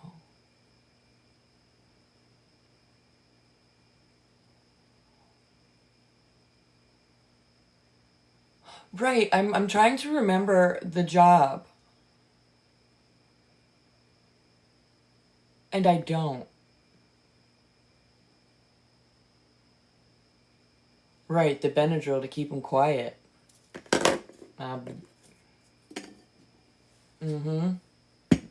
Right, yeah, she said she worked at a veterinarian office, but that's all she said. That's all she said. She didn't go into detail. She didn't elaborate. She said she worked at a veterinarian's office as a technician, and that's it. That's where it ended. So, how did you do that, Gabby? You don't have a high school diploma, and you don't have a GED. I'm gonna bet that Mimi helped you commit fraud, and you used Danielle's... Oh my god, that is so cool!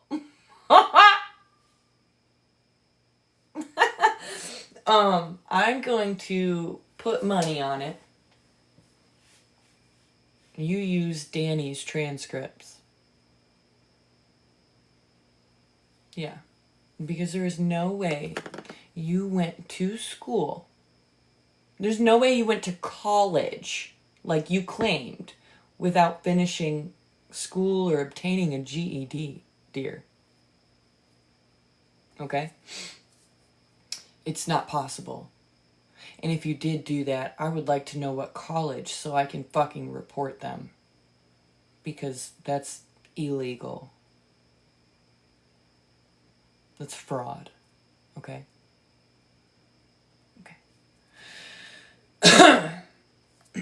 Alright, she was sick quite a lot. I assumed sitting in front of the computer for hours was the cause. What?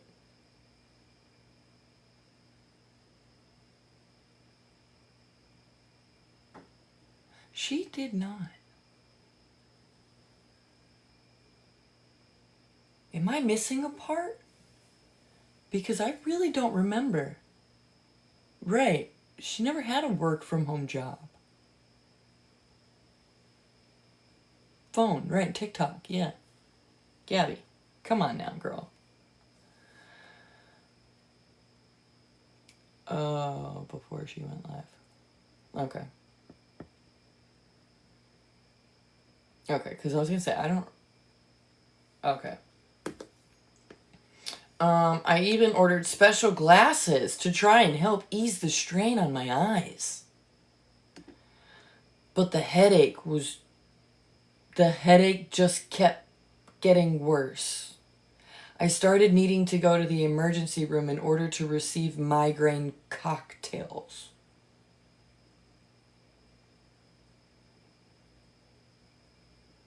Right, the readers. Yeah, migraine cocktails to relieve the headaches.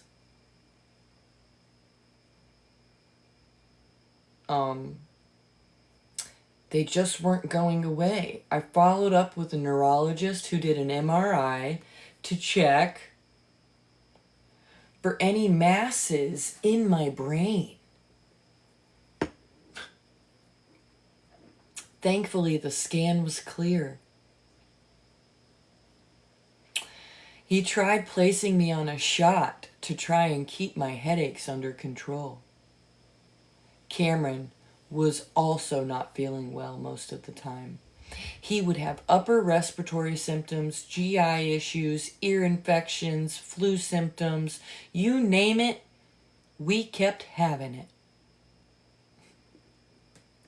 His pediatrician was so confused on why Cameron was getting ear infections with tubes in his ears and why he kept getting repeat illnesses.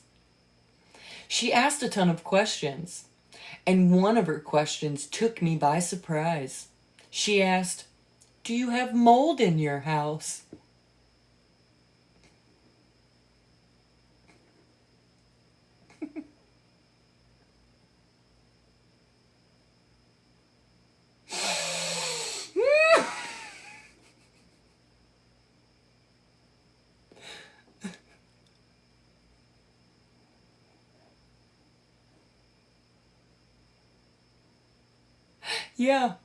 Yeah, she has.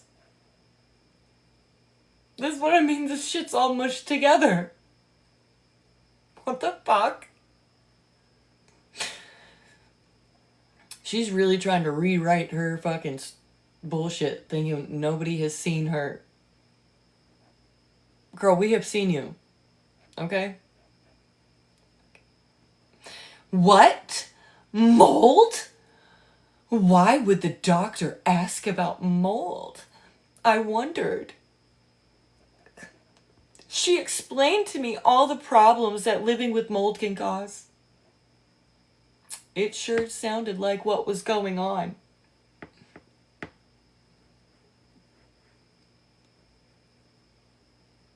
I'm fucking crying. One day, after going out and coming back home, Cameron broke out in hives and a rash all over his face. Back, legs, arms, belly. Doctors thought at first that it was an allergic reaction, but disappeared on its own.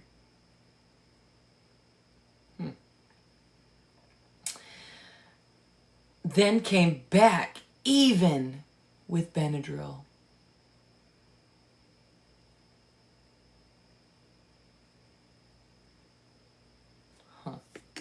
I'm just trying to think of something real quick.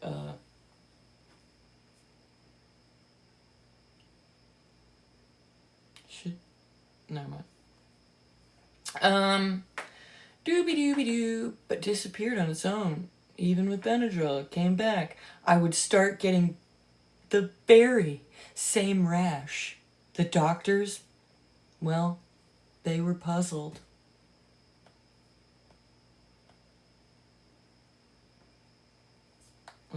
I skipped a page. Hold on.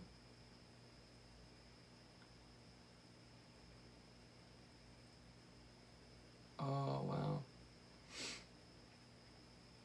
wow. Seemed puzzled. Okay.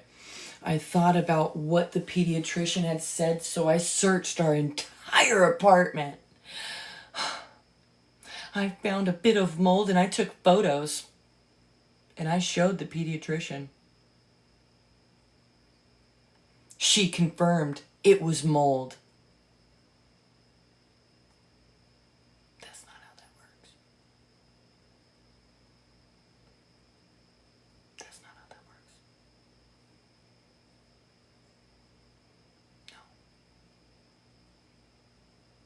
No. She confirmed it was mold and wrote a letter to the apartment complex demanding they fix the problem or provide safe housing for Cameron's health. Right, her pediatrician was a mold specialist. They classify that shit all the time for their patients. All right, here we go. After several days... Oh, wait, I skipped a part. Sorry, guys, I fucked up. She wrote a letter demanding the complex fix it for Cameron's health. I emailed the apartment complex all this information, and I waited to hear back. After several days of hearing no answer, I emailed again and I left messages. I was ignored. Eventually, I had to get an attorney. Cameron and I were getting sicker and nobody was calling me back to do anything about the issue causing our sickness. It got so bad we had to stay in a hotel because the mold situation was not being addressed. Right, Aaron didn't get sick. Guys, she said that he was like in and out. And then never mentioned him being fully back in the life. You know what I mean? Do anything causing our sickness. It got so bad that we had to stay in a hotel. Having been born early with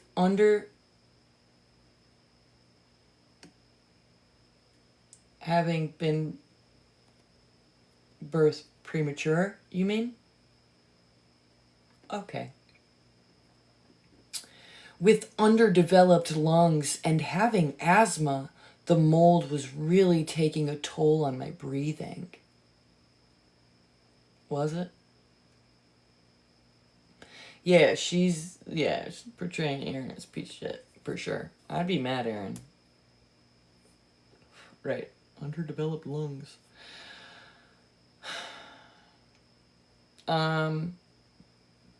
We had everything from breathing treatments, medications to control the symptoms, steroids, lotions, to try and feel normal. Right, she vaped with your underdeveloped lungs. Maybe the vape juice is what's fucking you up. It was exhausting. Finally, the apartment complex agreed to do some mold tests. And we were able to move to a different apartment. 9. This is 9. I also had done my own. Mine showed mold present. The apartment complex stated they had a professional check out the apartment and found nothing. That was 10? Oh, I skipped one. Since we had been staying in a hotel and then moved to a different apartment, things seemed to be getting better.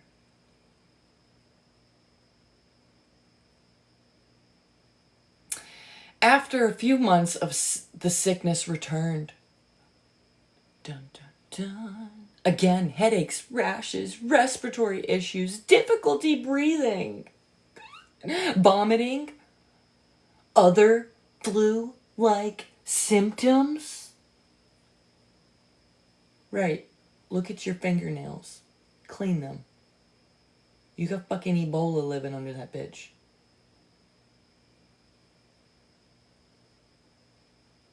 Anyways.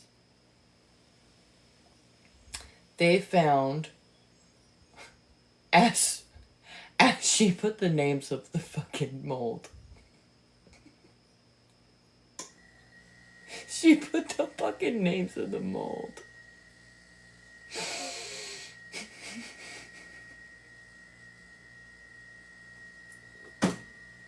Stop. Okay, I again contacted the apartment. I had air quality tests performed. And they found different types of mold spores in our apartment. Right, this is a different apartment. She said they moved to a different apartment and the sickness came back. So it was 2 apartments she's claiming in her book had mold.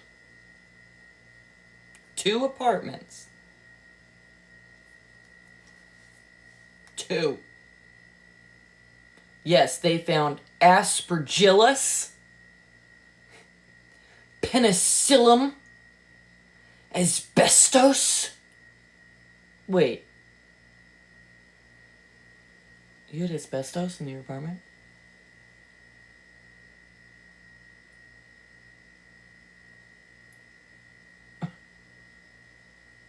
Oh my god. And cladosporium. She Googled all these fucking names. Did you know that penicillium, don't that grow on cheese?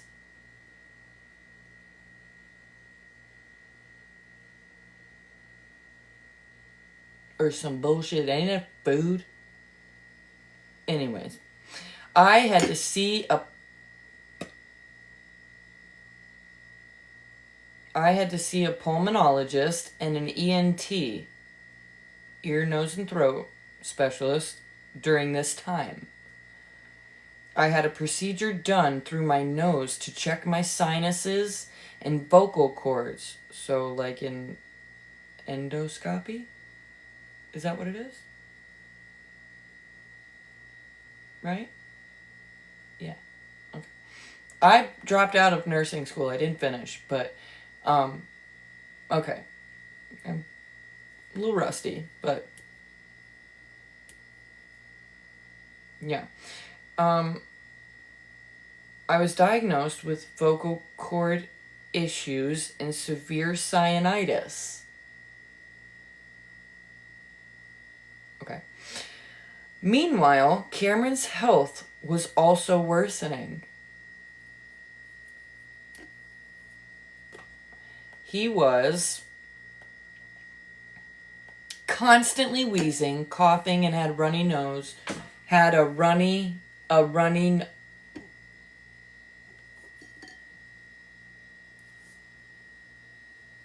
Okay, I'm not changing the words. This is word for word for this little segment right here. Constantly wheezing, coughing, had a runny nose.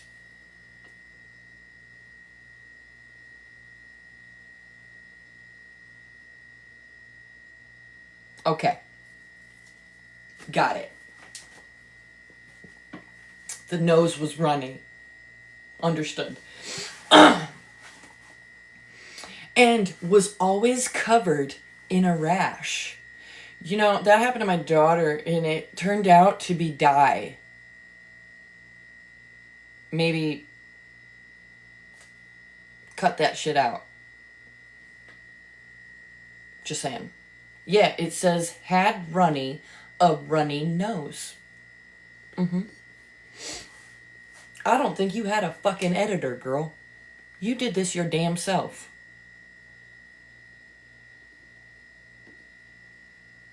Laundry soap, yeah. That's another thing. Yeah, we lived in the laundry soap.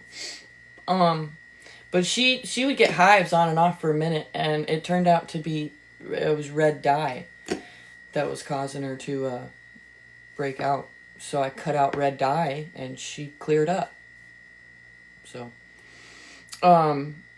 yeah, she did not have an editor. I don't believe it at all. Whatever. Constantly wheezing, blah, blah, blah, blah, rash. It was a vicious cycle of doctors and ER visits. I called every authority I could think of, from the health department, fire department, to the village officials. Like the village idiots? Like those guys? What? Maybe? I don't know. Nobody would take us seriously, right, Gab? Because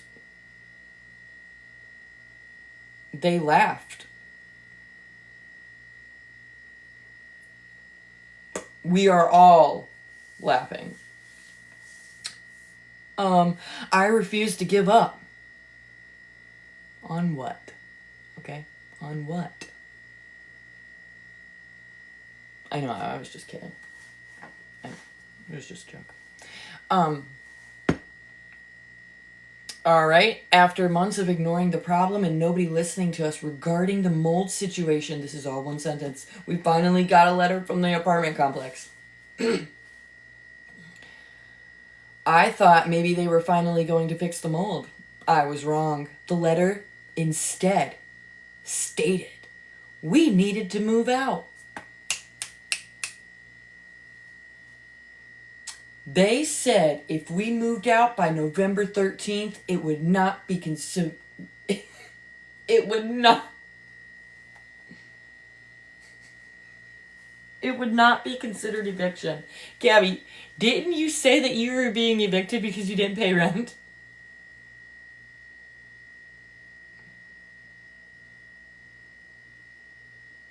Yeah, this is going to get pulled, Gabby. This is very fucked up. You should have had your new buddy edit it for you, you know? She goes really hard for you. I would have asked her to fix it. Yeah, Waffle's lawyer has that letter posted. Yeah.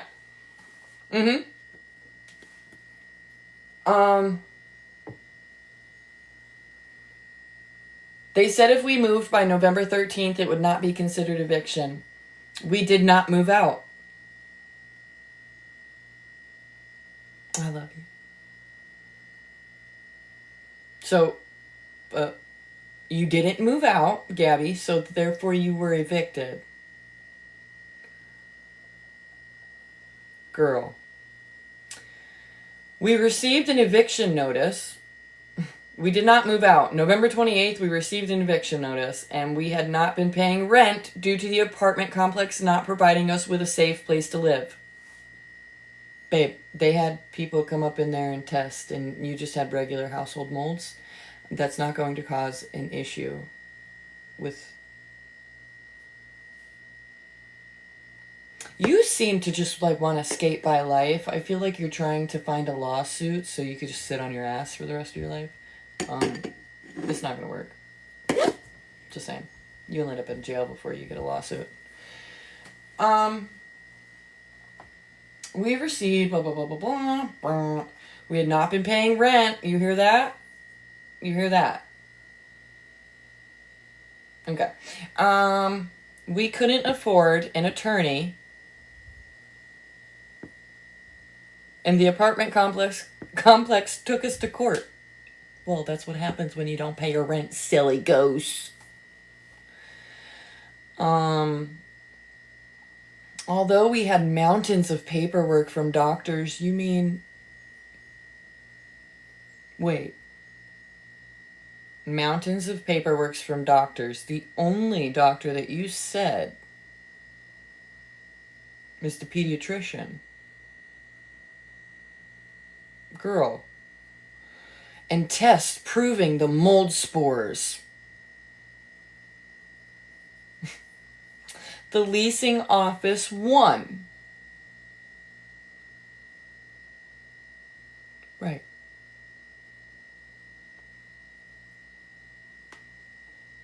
You know, I think all of our questions never going to have answers for any of this, but it's pretty fun. We were evicted. Yes, we lost the case. But, you ready? You guessed it. She didn't lose hope. What? Again?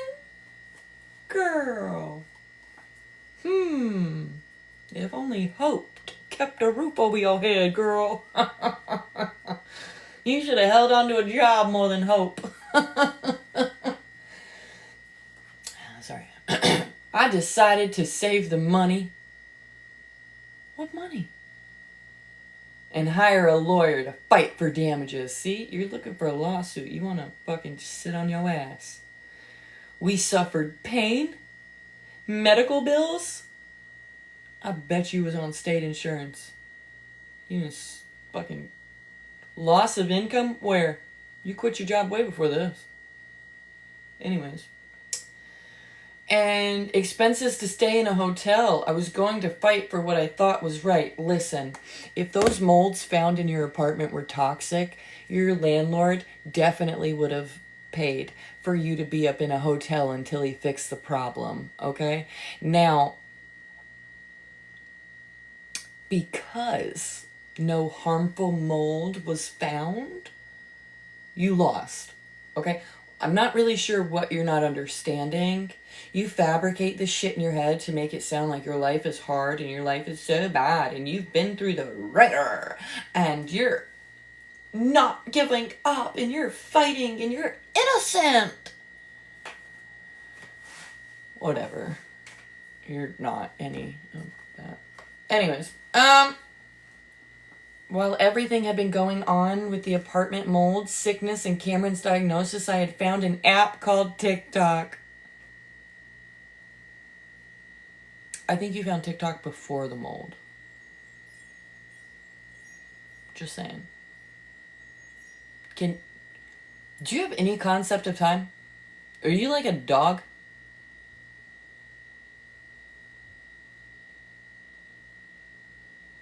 Like,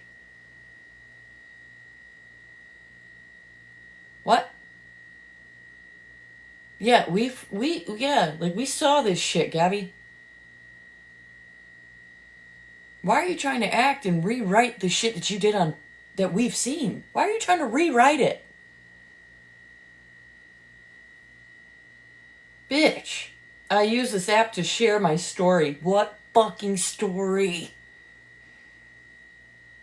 In daily life, I was live blogging my life and just making silly videos.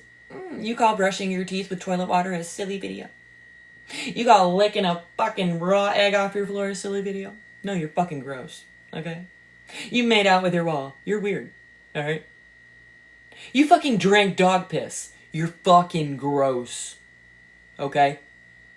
You're gross. I don't know how that man fucking... I don't even know how you kiss that man. I don't know how... Ooh, fuck you, bitch. Fuck you. Fuck you. Okay? Fuck you. Fuck you. Fuck you. Anyways. Oh, she was making silly videos. She was singing and dancing and trying to find some...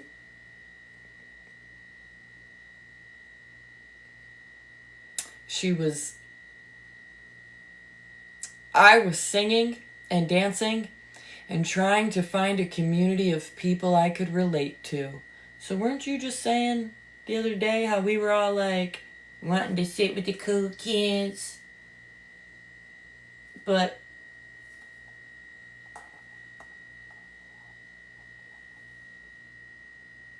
yeah, in the first moldy apartment. Yeah. She really did drink dog pee. Yes, she did.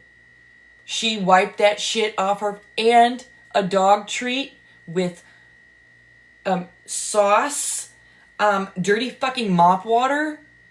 Yeah, she did. There's a video. I have it. I'll post it. I did a commentary to it, and they told me I was harassing. And I was like, how am I harassing? I'm not the one doing this shit. She is. Yeah, I'll post it again. She wanted to find a community of people she could relate to. My sister was also on the app. We would sing with each other and do funny videos for laughs, and I truly enjoyed using TikTok as my outlet. Yeah, she made out the fucking wall. Like, you're an adult, man. You're an adult. Why are you doing this? Here come the bullies, guys. You ready? Gabby. Watch yourself. I really would have thought before I put this book out. You don't have a bunch of people. Anyways. After about 8 months of being on the app, it became a battleground. This is right when she got on TikTok. This is what she's saying. Anyways, but her timing is all messed up. Yeah, she ain't about that. Nope. After 8 months of being on the app, it became a battlefield. People started bullying me and making fun of me and my sister. At first, it seemed like small, funny jokes and people just picking on us out of boredom. But it became much worse than that. They started calling our jobs. Gabby, you don't have a job. And you didn't.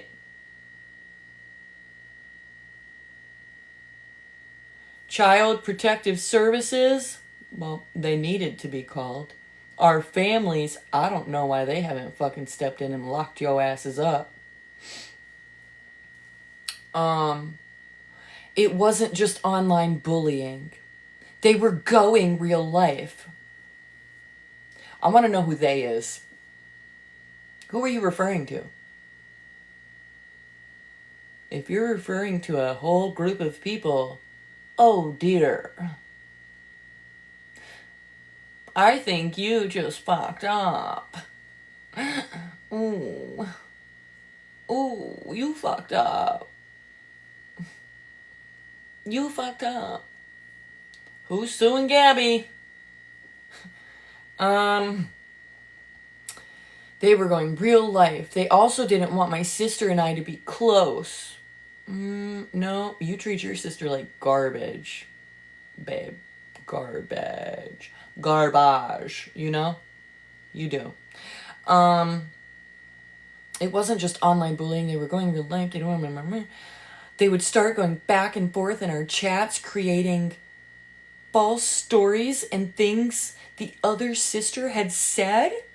It started causing problems between us. I lost my job. What job did she have? Due to people calling with false information.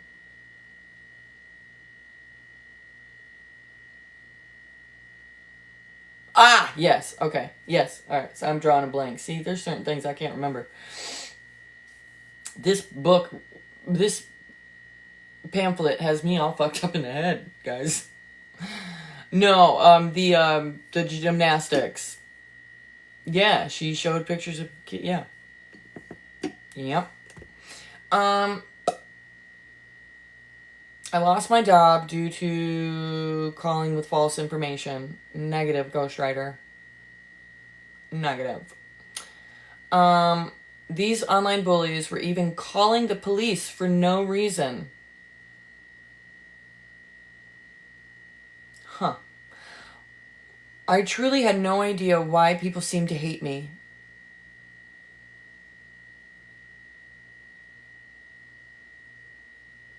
Okay. Also, the job worked at the mall at breakfast donut. They called for DB. Right. I object. They called the police. It didn't make sense. It was like they were obsessed with me. Of course, you had to put that in there. It could have been jealousy or envy because I sing, I dance, and I can I can do the splits at my age.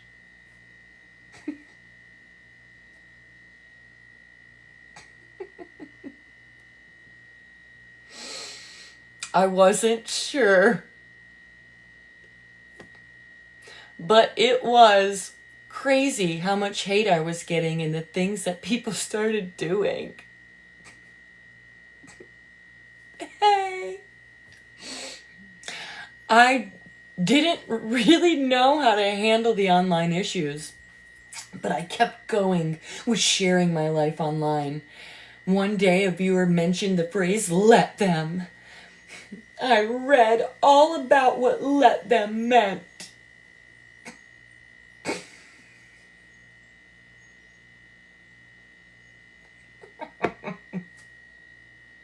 Yeah.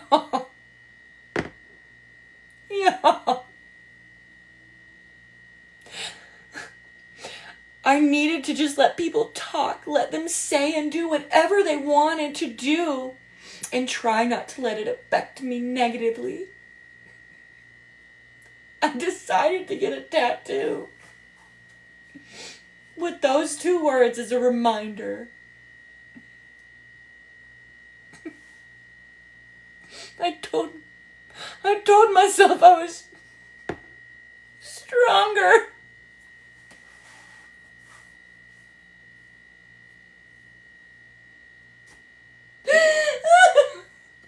Gabby. Oh my god, I decided to get a tattoo on my forearm with those 2 words as a reminder to myself that it's okay to just ignore what others think. Baby, girl, you just said when you get off of here, you're always wondering what they're doing. What are they saying? What are they making? What are they doing? Right? Yeah. If you could ignore it, maybe things would be easier for you, but you won't ignore it because you're obsessed. Why are you so obsessed with us? Oh, here we go. I am a fighter. I am a champion. Damn. I told myself I was stronger than letting them bring me down. To this day, that tattoo means so much to me. It reminds me to let the haters talk and keep moving forward. Oh. I had other things to focus on, not just hate on the internet. I had female medical problems going during this time, and I had a few surgeries. I needed to focus on my health and my family. I had to let them talk and keep pushing and being me. I realized these people just wanted a reaction. So I started just letting them do it. You react more than anybody I've ever seen. What, you gonna react to this? You gonna react. That's what you're good at. Reacting, you know? It's a work in progress, and I could just pray for the strength. We had been having a rough time with my health, surgeries, and my son's behaviors. But we're doing well and stable in our apartment. We had been talking about getting a dog for Cameron. We thought maybe it would help him. And we also wanted to add to our family. I still miss the animals I had before. Then why did you? Anywho. Before I had to find new homes for when things fell apart, we started to search for a dog. We had been looking on Facebook Marketplace, ads online, and talking to rescuing from a shelter. I was discussing this on my TikTok account, and I had someone reach out and say they had the perfect puppy. The timeline is so fucked. This makes no sense. Yeah, the timeline is fucked. I'm fucking feel like I'm having an aneurysm right now. She sent us pictures and told us all about this dog. She was 2 hours away from us, and we set it up for Aaron to go meet her and get the puppy. And Aaron got... This is the first time Aaron is being mentioned since...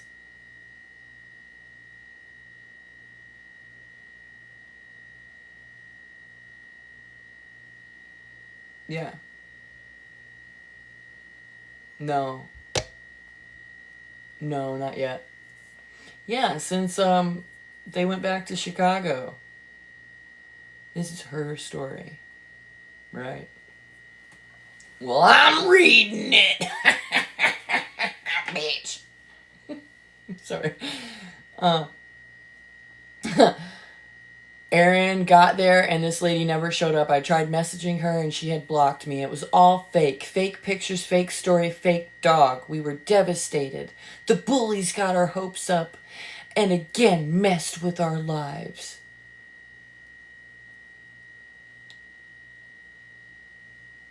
Is there a situation before this where the bullies fucked with you? What the fuck? After the devastation of thinking we had a perfect dog, a week later we went to a rescue to look at dogs. Wow. June 23rd, 2023, we found her. A sweet girl named Coco. Cameron instantly fell in love. She was a pit bull mix. So she's not anymore? She's not anymore? Did she change?